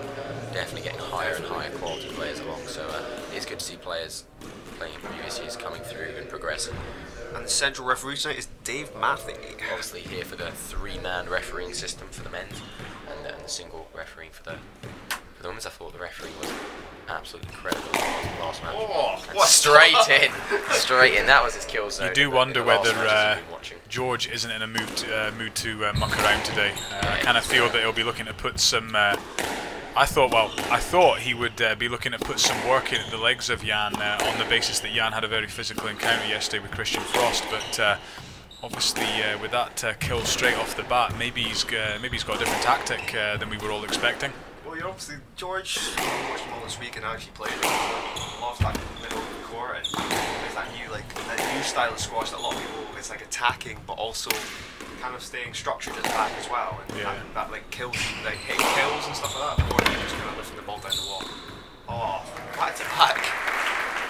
One thing Jan did. George Parker's not here to play. I think Jan's going to have to get into this very quickly, or he could be one down before he's even blinked. Yeah, one thing that Jan did say yesterday was that he trains with George. They're obviously they train at the same place, and both training. Where is it they're training, Dave? I think it's the Robberwin Academy, and I think that as a result of that, they obviously know each other's styles very well. So it could either be one of those very exciting matches because you've got two players that know each other inside out, can read each other very well, or potentially it could be a one-sided affair. I'm not quite sure how this one's going to go. What are your predictions for the game? My predictions are 3-1 Parker. 3-love Parker. I've been very impressed with him watching him the last couple of weeks. He just had too much pace. I just don't think you can rule Jan out. I think he's got enough to get a game. And you know, we saw when George played probably the qualifier of the tournament, Brian Byrne, that he is liable to drop a game if you play the right way. Yeah, definitely. I feel Jan's just had so much work put into his legs by Christian Frost. I think George Parker's owes Christian Frost thank you for that. Definitely. Sure, buy him a pint later. It's a ferocious pace they both start at. I think Jan needs to control the pace, control that length a little bit. It's okay to hit the ball just to the back of the service box, but yeah, this is what we said when Josh Masters played George yesterday. We just felt that Josh got a little bit monotone with the way that he was playing George, and he wasn't mixing it up enough to try and unsettle George's rhythm. You know, we've spoken about how fluid a mover, how quick George is around the court, and I feel if Jan is going to make an impact, he's going to have to do enough to unsettle George's rhythm and try and mix it up a bit. And yeah, I couldn't agree more. I feel that you spoke about George Parker's playing style, that very aggressive kind of traditional game. However, I do feel it. The one weakness perhaps in it is it's still very rhythmic. Very. Although it's not single paced, there is a rhythm to it. And I think you've got to be able to break that up if you want to make a bend in him. I think this is the rally you were talking about, Dave. We started with traditional rally. This is definitely the one that I thought George would do at the start of the first game. Yeah. I mean, it is. He's 2-love up, and that takes 2-all even. I think Jan's got to be very careful not to actually get dragged into rallies like that, because I just can't see the bend. I can't see Jan being the favourite in a fifth game here. Yeah. I think you're right. I think though what Chris was saying earlier is very accurate. Jan's dangerous. You know, he's not in the final for no reason. He's played some really good squash here this week. I was actually quite impressed with how he played Mohamed Al-Sarraj we obviously saw his epic match against Christian Frost yesterday, but the one that he played against Mohammed, I actually thought was very high caliber squash. He contained the Jordanian and really didn't give him anything to work off of, and actually played some nice attacking stuff in there. It wasn't on the plaster court, but I did watch it back on the Facebook live stream, and yeah, I was quite impressed with that match. So I feel that, yeah, George has to be careful, because he's played some solid rallies at the start of this, but you know, it's 3-2. You know, Jan's trading points with him, and I think that's the risk. I think when I played George the first round, you know, you're talking about, like, I kind of went on to frustrate him, and I haven't really seen anyone try and not play the same, trying to play differently to the way George plays, try and straighten the ball up a little bit more, play a bit more traditionally to allow him to, like, get frustrated. I felt that, you know, obviously I could with the pace that he's being played at, but like once if he straightened up and like restricted what he could do, like he will want to try and force that cross court out to get onto that volley. So I think if Jan straightened up a little bit more. I think you're right, Chris. We spoke about this when we were watching George play Josh in the commentary booth, and I actually found that, to be honest, you were one of the players that's been more effective against him. You straightened the ball really well, and what it meant was that you actually gave George very few options to attack from you. I'm just actually looking at the scores here. I think you might have actually managed to get more points than Josh Masters against him. And to be honest, that wouldn't surprise me, because what Chris did very well, albeit ran out of gas a little bit in the third game, was you straightened the ball and you didn't give him anything to attack off of. So, you know, George loves to play those short kills. He loves to take the ball in straight, but if you hug the ball to the sidewall, that is actually very difficult. And I think the risk is, if you try and cross-court your way out of trouble against George, he'll pick you off. But if you actually try and keep the ball straight against George, you know, it maybe limits his ability to attack. And then you actually got more points leaper against George Parker than Josh Masters did in 2 out of 3 games. I'm not sure that would help me against Josh Masters, though. No. But one I think it shows that what you were doing was working. Actually, I think you definitely you had the right game to play him. Just I think perhaps couldn't go with him physically from. Yeah, that's definitely a point. Playing the calendar game and a 7-all. Like, the way I needed to play, I couldn't sustain. I couldn't sustain like what I needed to do. But one thing I think Jan should have played that ball. I think that was worth a play. I think that's where it becomes a no-let-stroke situation. You know, you've got to want him to play that ball. You want to encourage the ball to be played rather than to stop it. Jan's a pretty fair player, so I'm sure he had reasons to do safety or something like that. But I think a lot of people forget is, like, when you start cross-courting the ball, you increase the pace dramatically. So, and that's like there, back-to-back cross-courts.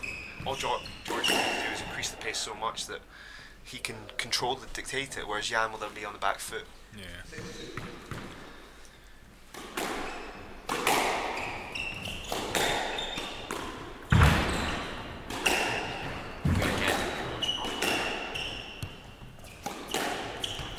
Another part of George's game that I didn't really, until I played him, I didn't know about was his, he had a nice backhand hold. Yeah, I think he's actually got whoa! It's exhibition play from Jan van der Hevering. Actually playing, I wish I could play a cross-court drive that well normally. It was actually quite a good shot. I think it was a Mizuki behind the back. I think it was just behind the back, mate. No, it was Mizuki.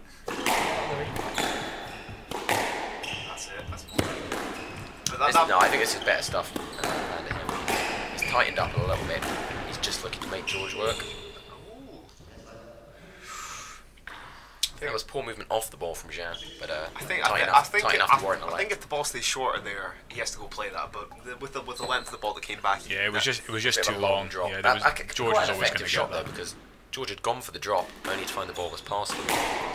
That's to arc round to go get it. But that, as I was saying, the backhand hold of George, I found pretty consistent. To be fair, he had a lot of options from that back, and it was like in the case of the fact that in these situations, limiting him and forcing him to try and play a random shot that he's not comfortable, like there, you're forcing him into taking that ball short, and he's really good and really consistent, but sometimes, you know, he needs to be on it. We spoke at the start about how you need to upset his rhythm, and I think that's an example of where Jan's doing that. He's just chipped that ball up onto the front wall. He's given George half an hour to play the shot, and George has tinned it. You know, I think that's the type of thing he's going to have to do, is find out ways to make George uncomfortable and really take his rhythm away. I think also from the front, Jan's got to be very careful about hitting that cross court. I think straight is the better option in that situation. Yeah.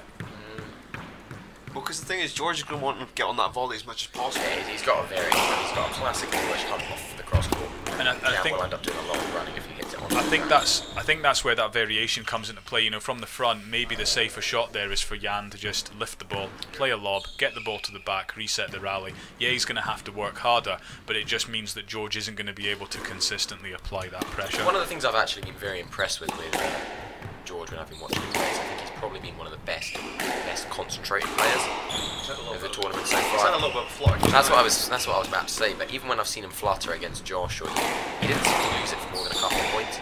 It was rare to see him hit a flurry of errors onto the tin. So if he hit one or two, he would tighten up his margins a little bit and certainly get straight back into the game. And I think that's the kind of squash that just makes him such a difficult player to play, because you know you're not going to get a lot of free points. I probably don't want to play that one. Just watching that on the replay. It was pretty loose by Jan, and actually when you watch it on the replay you could see the ball was actually always going towards Jan, so I think that probably was the correct decision. I guess it's just the camera angle we've got. I think it is the dodgy camera angle, yeah.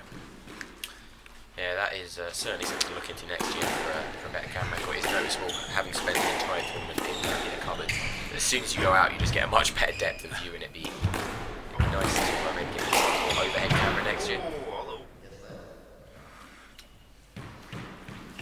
Bit of a body check there. I think George is trying to show he can make that ball. Yeah, I mean, if you look at that on the replay, George was giving him a bit of a shove, but it was only with his elbow.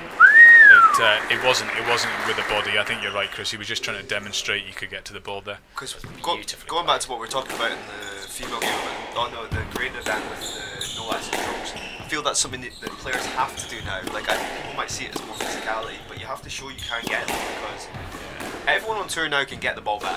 Like, it's just kind of something you have to do.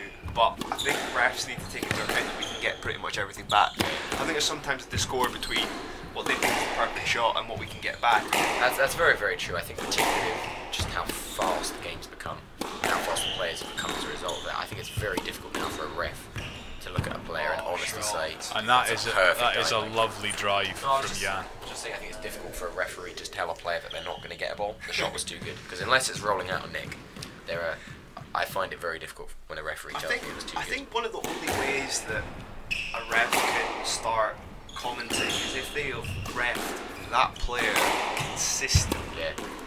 And the thing is that that's the struggle that Scottish refs have, is the fact that they aren't always around to ref the top quality matches, and they don't get the opportunity like we do here in the track in Scotland of refereeing at that level. So at the start of the week we're having a few more arguments, but then as soon as we've got into a bit more, the decisions become more consistent now. Yeah, we were having a discussion with tournament referee George Tierney and some of the players, and we were discussing actually that the quality of the refereeing in Scotland has generally improved a lot, and I think that is part down to this event and part down to the Edinburgh Open. It's great to see top quality squashing fans coming to Scotland, not only to see the top Scottish guys tested against some of the best players in the world, but also just generally to improve the standard of squash in Scotland and the refereeing. Why it's so important, and how essential, how important for the squash culture is to have PSA events here in Scotland, because it was only a couple of years ago there were no PSA events here, and it does mean the Scottish guys don't have a chance to have a home event, and it means the referees don't get an opportunity to mark the best players in the world and get the experience you can only get from that, and club players don't get to watch the very best in the world. I'll tell you what, I think George is looking to put an injection of pace into this. He has been absolutely creaming the ball on some of those shots. It's definitely moving with the ball, not just a bit stronger through the middle, just allowing that ball to come through. Absolutely. Like there, he's onto it, he's looking to put some purpose behind it. He's got to be careful that it's not just carelessly caning the ball. No, I don't think that's the case. I think he's deliberately looking to put an injection of pace into this. It's tight. And I tell you what, Jan is doing a very good job of keeping that ball tight, like we spoke about, and trying to limit George's options. That's exactly how you have to play here. It has to be tight. I think that's part of what that straight one out the front's about. Ooh, I think that's. What's your thoughts on that one? Well, I'm just having a quick look at it here. You can have a watch of that. I'd like to see that on the replay. No, I think that's a fair lie. I think Jan was ready to move sideways. George was in his way, and the ball was directly opposite him. I think let is fair though, because the ball was quite tight, but I think Jan would have got that back. I think that is that's honest interference. Yeah, I think that's where it becomes a little bit grey area, where there's a lot of people move very strongly off the top, through that middle, and a lot of people sometimes get seen as blocking. I think players feel they have the right to the tee, whereas actually it was quite well explained once by George Tini that I think that's very much a player's opinion. From a referee's opinion, you have no right to move to the tee. Well, you only need to give access to the ball. So I would actually say George Parker's movement out of there was the right movement from a player perspective. Yeah. But from a referee's perspective, he's actually cutting the opponent's line. I think really they've got to focus on the fact that you have to take into account. I know it's difficult to kind of look at both the player's movement and the ball, but the ball has a massive impact on whether. Like, if the ball goes past the same distance at the same time they're going to hit it, you've got to work out what the player's been doing consistently during that game. If they've gone cross and taken the volley every time, then it's more than likely that it's going to be a let because they're going to take that volley. But if they've been taken off that volley, then it's probably closer to a no let, if you see what I mean. Yeah, Mike Halpin in the box yesterday telling us that the first thing he looks for when making decisions is the quality of shot, and then looks at the player's movements. I don't think you can look at one before the other, though. You have to. That's what he was telling me. You've got to look at it as a combination. It's leisure centre post. Well recovered. Shot. And very competitive first game, though. No, absolutely. And yeah, I think Jean's actually done very well to keep himself in here because he lost the Floria point very early on, and he got himself back at 8-10. Here's an opportunity. Again. Yeah, that's a lovely drive by George. He takes the first game, 11-8. What did you make of that game, Leaper? I definitely think that both of them was fair. I think we've got to give credit to Jan there, because George was setting out a precedent of how he wanted to play, and I think Jan controlled very well, moved the ball about well. I think the problem was at the end he started hitting too many cross courts. He needed to kind of make sure that ball goes behind him, make sure the ball's behind him, and then move him out of the tee. I feel Jan was actually the better of the two players around the midsection of the game. He just had too much of a point deficit to make up. Yeah. He went too many. He was 6-2 down, something like that. Yeah. 6-2 down too early on, and against George, even when you're playing your best squash, he's too stubborn to give that game away from there. I think if Jan can come on and play how he did around the midsection of that game, keeping the ball straight, keeping the ball tight, limiting the opportunity, playing the containing squash, but also being positive on the ball. Definitely. Like moving the ball to the front as well, not just like hitting back like straight drives. So, I actually have a question for the commentary team that have been here all week. What has been your favourite match to watch this whole week? That's a great question, Chris. I was actually very impressed with Lucy Turmel's match against Christina Gomez, or that would have been yesterday. I was really impressed with the quality of squash from those two. Very, very tight squash. Very, very good quality, hardly any mistakes, really, really good quality squash. So that was definitely one of my favourite matches. Obviously was a big fan of you playing Mr. Parker, but probably I'm a little bit biased there. Yeah, I would say that was actually my favourite match so far. It was really, really good to see. Why was that? I thought you played very, very well. I was going to say, actually... That's genuinely the best. I think you took your game up and you played, you were saying you felt he was a couple... Yeah, we always say that you play up to those big players. You tend to play better against them, and I actually thought you had a really good match. That was also a really good favourite of mine. Yeah, I thought that was I think George played well there as well. He took it very seriously, as he should have done, and I think I don't think you embarrassed yourself. You played a very, very impressive game of squash. It's always kind of weird playing here at the club. I guess I come back quite a lot, and we talk about we train and all this sort of stuff, but there's something about like stepping out and playing these great jobs. I tell you actually, my favourite men's match though. Sorry, Chris, I'm going to just put you in a second place here. Was Brian Byrne playing Patrick Rooney. On court 2, right? On court 2, it was very hot court. Very hot court. It was an exceptional match by Brian, just absolutely chasing everything down and playing some superb squash. End-to-end stuff for the entire match. So I think that would be. Let out a breath of fresh air because I think he knows he got away with that one. Yeah, he was definitely let off the lead a bit there, wasn't he? I think he thought the ball was going to go down for a start, and then when he hit it, he was surprised, and then realised he was in the way of the ball. Was still surprised, but got very lucky that just a bit too good for Jean. I think that's actually been in his strongest position, actually hitting straight out that front backhand. Jean's lost a lot of points just reaching back into that backhand corner. I think he's got to be careful chopping in on George's backhand side. That's where he seems to be having the most success. I think there is that straight drive, although there is the temptation to not play it and play a cross court because you're going to take away the stroke away from the possibility of a stroke. I think a straight ball's better in that situation. I still feel you're right, Chris, but also that, you know, maybe Jan, what he needs to do is lift the ball there. I think he's got two options, because I think you're right, the cross-court drive is too dangerous. I think he's going to need to either lift the ball cross-court and take away that volley, or he's going to have to straighten up, because I think you're right, carry on playing the cross-court drive is probably the wrong option.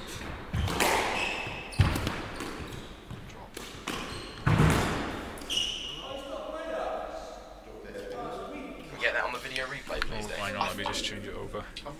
You might want Jan to play that, but I can see why he stopped though.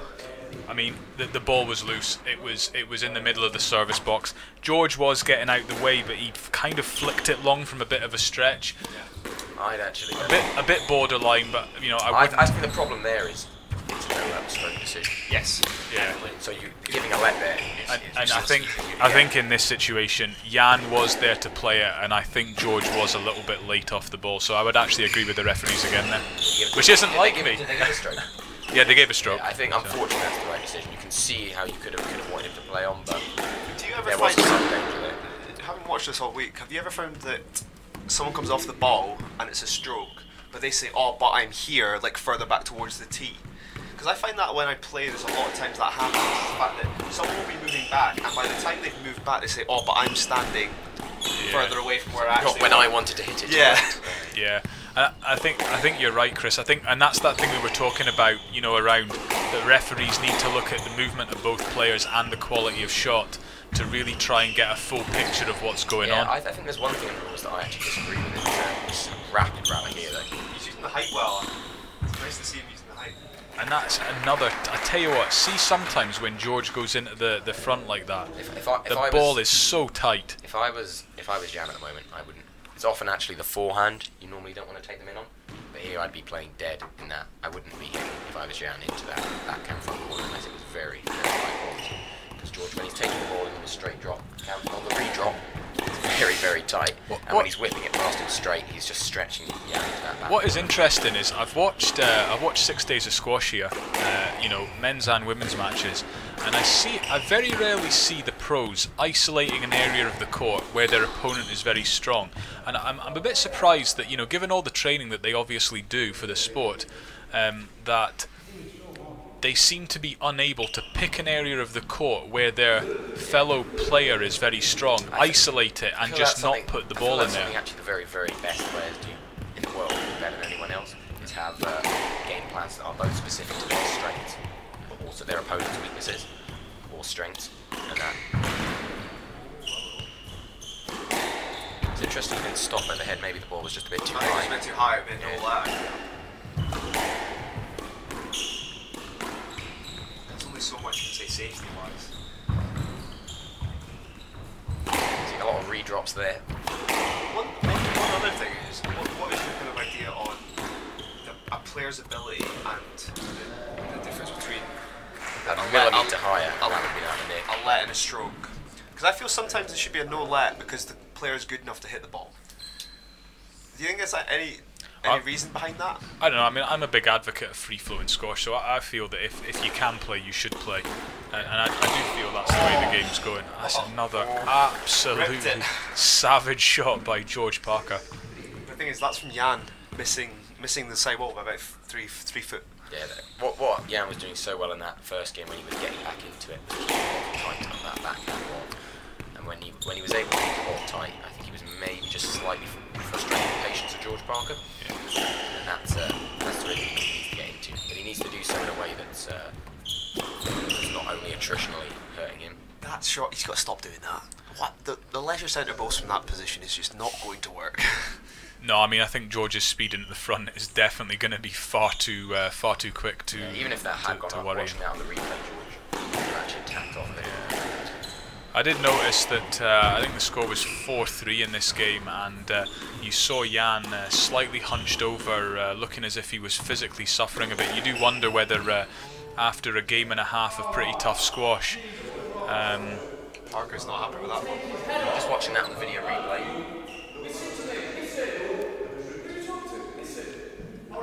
I'm actually going to disagree with the referees there. I think that was a stroke. Yeah, I don't think the ball was tight enough, and Jan was completely in his swing. There was absolutely no way he could swing.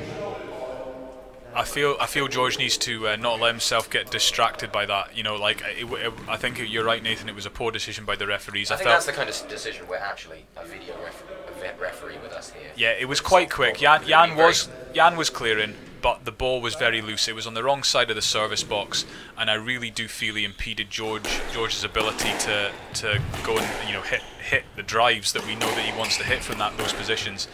And I think you're right, Nathan. A video review would have cleared that up because you could have slowed it down and quite clearly seen that Jan was in his swing. Yeah, the thing about that video review is just the ability to know where the decision's coming from. Yeah. You know what you want, you know what you're looking for, whereas you're completely a decision can come sometimes catch by surprise. Jan should have lifted in that situation, isn't it? Yeah. Opening the court up like that on the cross-court drop's not going to help at all. It's not. George is far too quick into the front, and obviously putting a bit of extra zip behind that ball to make a bit of a statement to the referees, I think. Yeah, Barker's been absolutely. It comes down to Jan and affecting Parker's play his game, and I don't really see what Jan is. Jan's not. He's trying to take it in too early. He's not trying to. Around the midsection of the first, I think we saw what Jan needs to do to get into this. Oh yeah. But it's patient, and it's straight, and it's going to take a very high degree of focus and concentration. And I think the job of to avoid him doing that is just keep the game physical enough. Jan can't get into that. You're starting to see signs of Jan struggling with physicality. I think his movement's looking a little bit fatigued. Not quite as much spring in his step. But I find actually sometimes when I first start to notice that fatigue, that can sometimes be the motivation you need to tighten up and actually improve your... Yeah, you're right. I feel that rather than becoming a running game, you end up actually having to play higher quality squash because you know that you just can't carry on doing it. So I feel actually for most players that's where it actually becomes more dangerous. Yeah. That very first sign of fatigue where they've still got it but know that they can't. They know it's no longer a strategy to just run sharp. So I think this third will really look to increase the quality of shot he's playing, and that's what he needs. It's a tired cross-court attempt. So Nathan, what would you be saying to Jan between games here? I've just farted, that's disgusting. What would I be saying to Jan? Well, I think Rob Owen obviously won't be speaking to Jan between games because he coaches both players. But I'm sure he'll be taking our advice. If he was, he's been a massive fan of the live stream. If I was speaking to Jan, I'd say it's really, really important shot quality to the back. Every time his drive's even a couple centimetres off the sidewall, he's getting punished, he's getting taken in, he's being forced to run, and George is wearing him down. And I think what he did was he didn't, in that kind of midsection of the first, I think Jan played so well to get back into the first game. I think what he was doing is he was trying to assert some of his own game as well, rather than just going with the pace, going with George Parker's style of play. He needs to start. I never felt that George was under any pressure there. I think the pressure needs to be built from different ways. Like Jan's trying to take it in and trying to develop something from nothing really, rather than saying, right, I'm going to start here and then I'm going to move from A to B, rather than like move through a series of shots, rather than just kind of, straight down, I'm going to throw something in now. It's kind of, you've got to have a little more thought. I like maybe to see some more variation on the backhand volley. He seems to be taking it in on the straight drop, but it's that slightly longer straight drop, and it doesn't seem to be troubling George, because he's stepping onto it and maybe even attacking off of it. Yeah, so like using the straight drive or the cross-court drive. Yeah, I like to see the straight drive, the cross-court drive, the boast, the cross-court drop. I think from there he's getting a lot of opportunities to attack on that backhand volley, but I think he needs something other than the straight drop there. Parker though, just all credit to him. He's very, very difficult to play. He knows it. That's I think his strategy is just. I think, to be fair, I think Parker's showing he's a top 40, 30 player just 100%. He's showing a lot of quality here. Yeah, I think you're right, Chris. We were very impressed with some of the previous matches that George has played here. His display in the semis was, to be honest, excellent.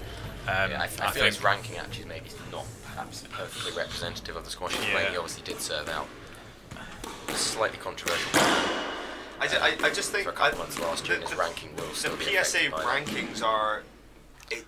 it's so, because it's all based on averages, it's all based around consistency rather than one-off wins and see if that. And like you say, he's off the back of a recent 10k win, so obviously caliber player that is more than capable of winning these 10k events. And I think you're right. I think the quality of George Parker's game is definitely something that is perhaps higher than his world ranking would suggest. Certainly one to watch for the future. What do you think we can expect to see from him in the next few years? I see. We were speaking earlier about the fact that he's looked very focused on court.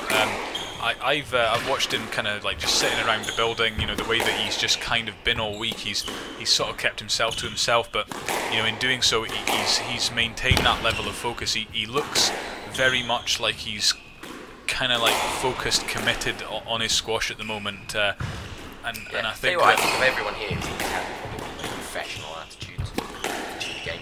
Yeah, and I think we can see some good things from George over the next few months. I'd expect to see him reach it. I mean, with this win and last month's win coming into his ranking, I think we can expect to see him finish the season top 50 in the world. I think in a couple of years.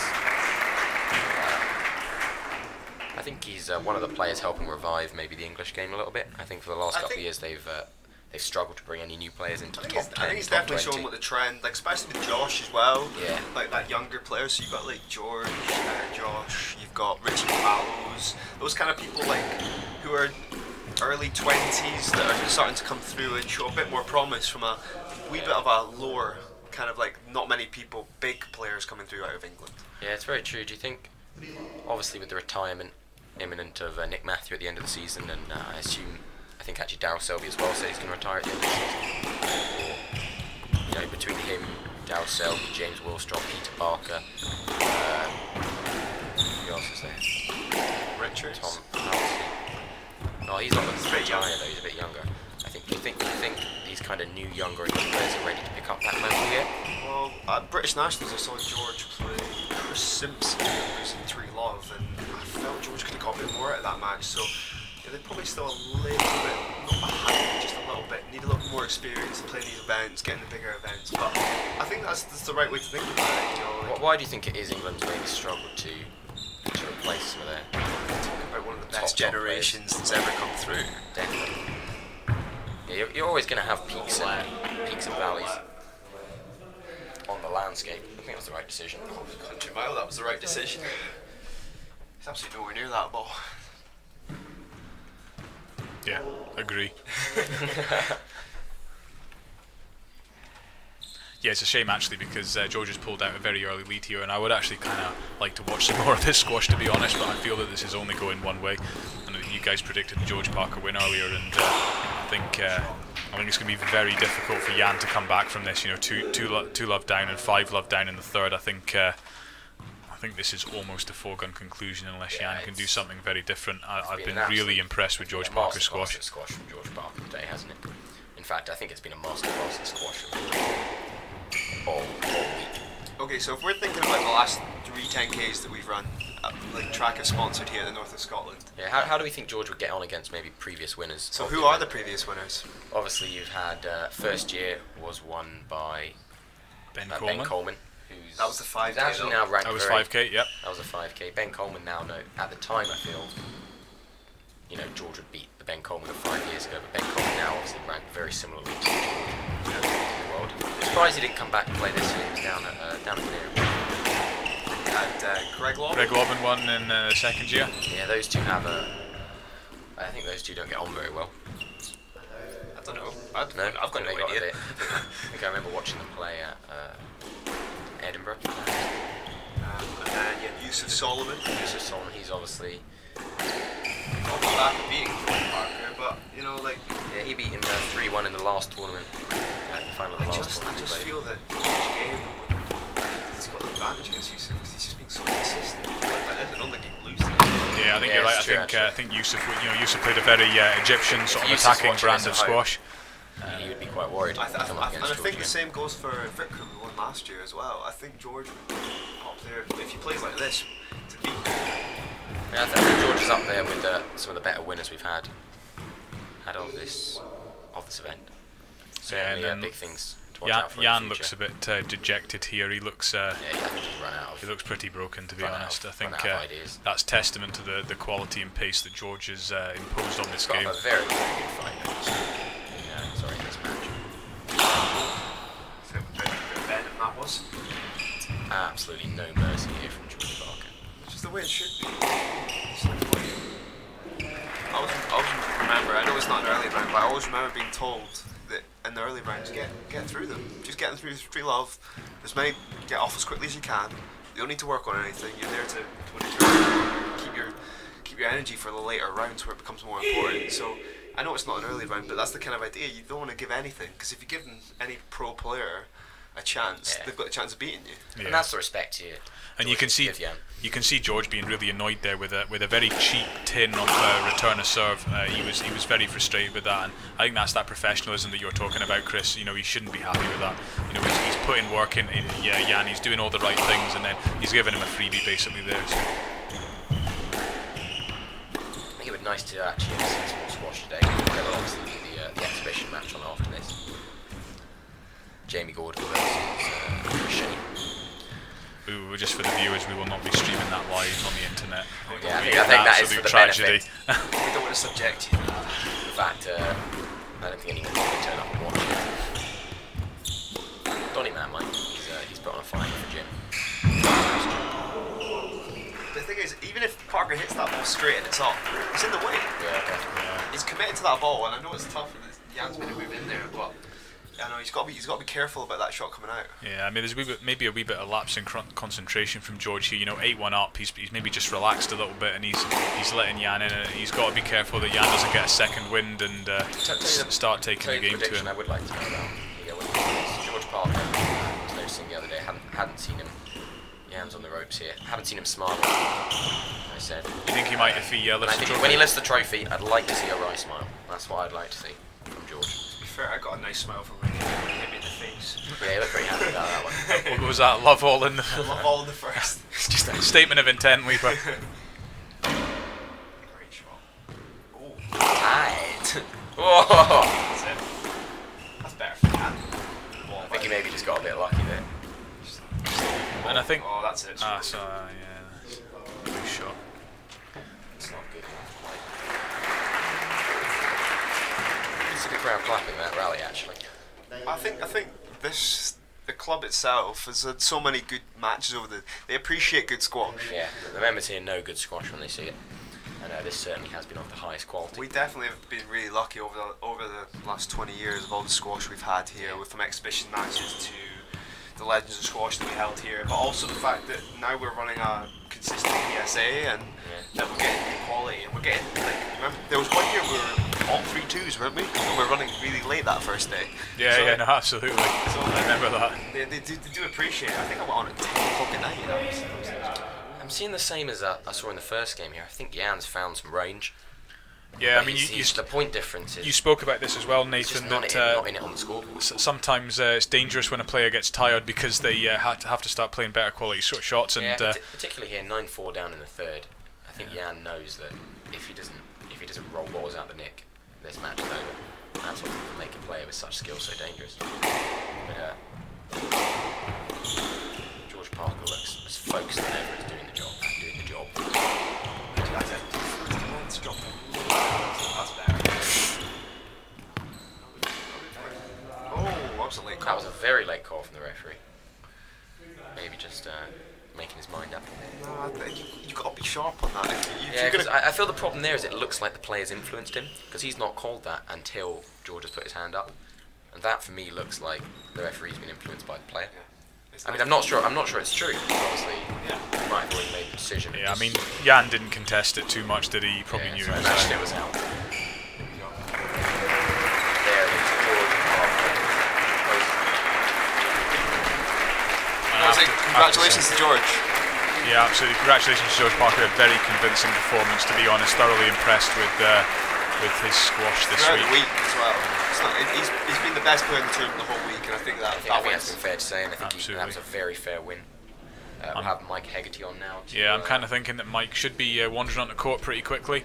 to do I so. don't know if there's an interview. I think they're waiting till later for that. So. Well, indeed. So I think I'm hoping that we might see some action on court soon. I've instructed club captain Fernando to. Here we go. Here we go. There we go. There's the dream team. That is the dream team. Just Obviously, what you're watching on stage is club captain Fernando.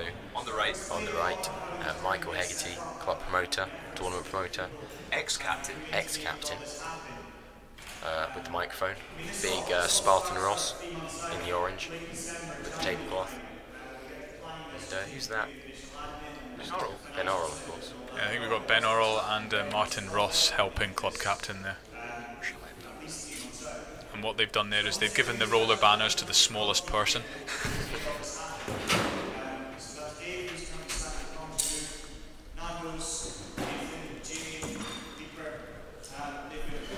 Nice little shout out for the commentary team there. Yeah, well deserved.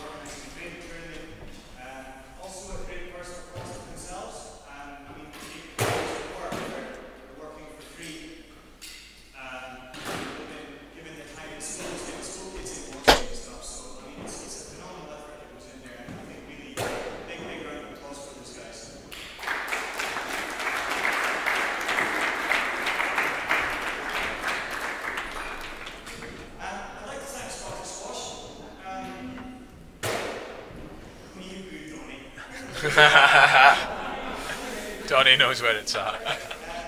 Quality patter, as always, from Donny Manborn.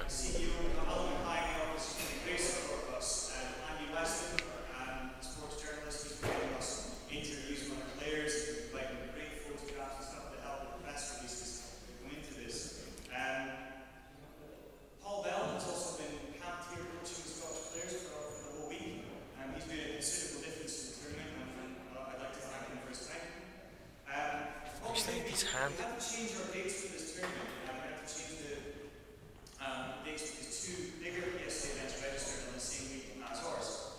So we moved ours earlier in the calendar, which meant we clashed with National League semi-finals. We also clashed with the Inverness National Masters Championship that are on right now. We don't want to do that. We'd like to be able to plan our events to not, trip each other up. And I'd like to thank Scottish Squash especially for just sort of bearing with us and giving us all the support that they have. They also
that's it for Stoke. Thank you very much for joining us here at the Track Oil and Gas North of Scotland Open 2018. Your winners there were Lucy Turmel and George Parker, both of England. Massive thank you to everyone who made this all possible. In particular, shout out to David Ison, club manager, and who's been, along with Mike Hegarty and Nando Vicente, you can see in court the real force behind making this all happen. The backbone of the team. Thanks, of course, again to Track, the sponsor, who've been with us for 5 years, and we hope to continue to support with them. Anything finally you'd like to say, Dave? Yeah, there's just one or two thank yous for me. So first of all, actually, big thank you to Danny. To be honest, he's a massive supporter of the club. I mean, he's here, plays for the teams. You know, he's just generally mad keen and passionate about sport, and you know, squash is obviously one of his favourites. So it's really great to see them sponsoring the event.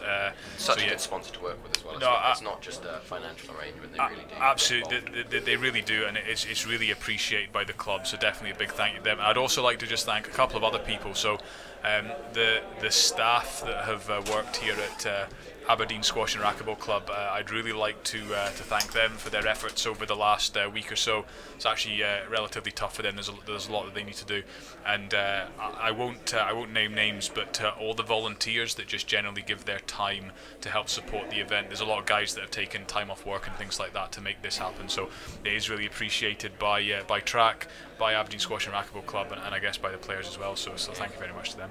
If you have any feedback, feel free to tweet us at Aberdeen SRC, or find us on Facebook, Aberdeen Squash and Racketball Club. And I think that's us out for this year. We'll see you next year when it's going to be bigger and better again. Absolutely. Thank you very much. Thank you.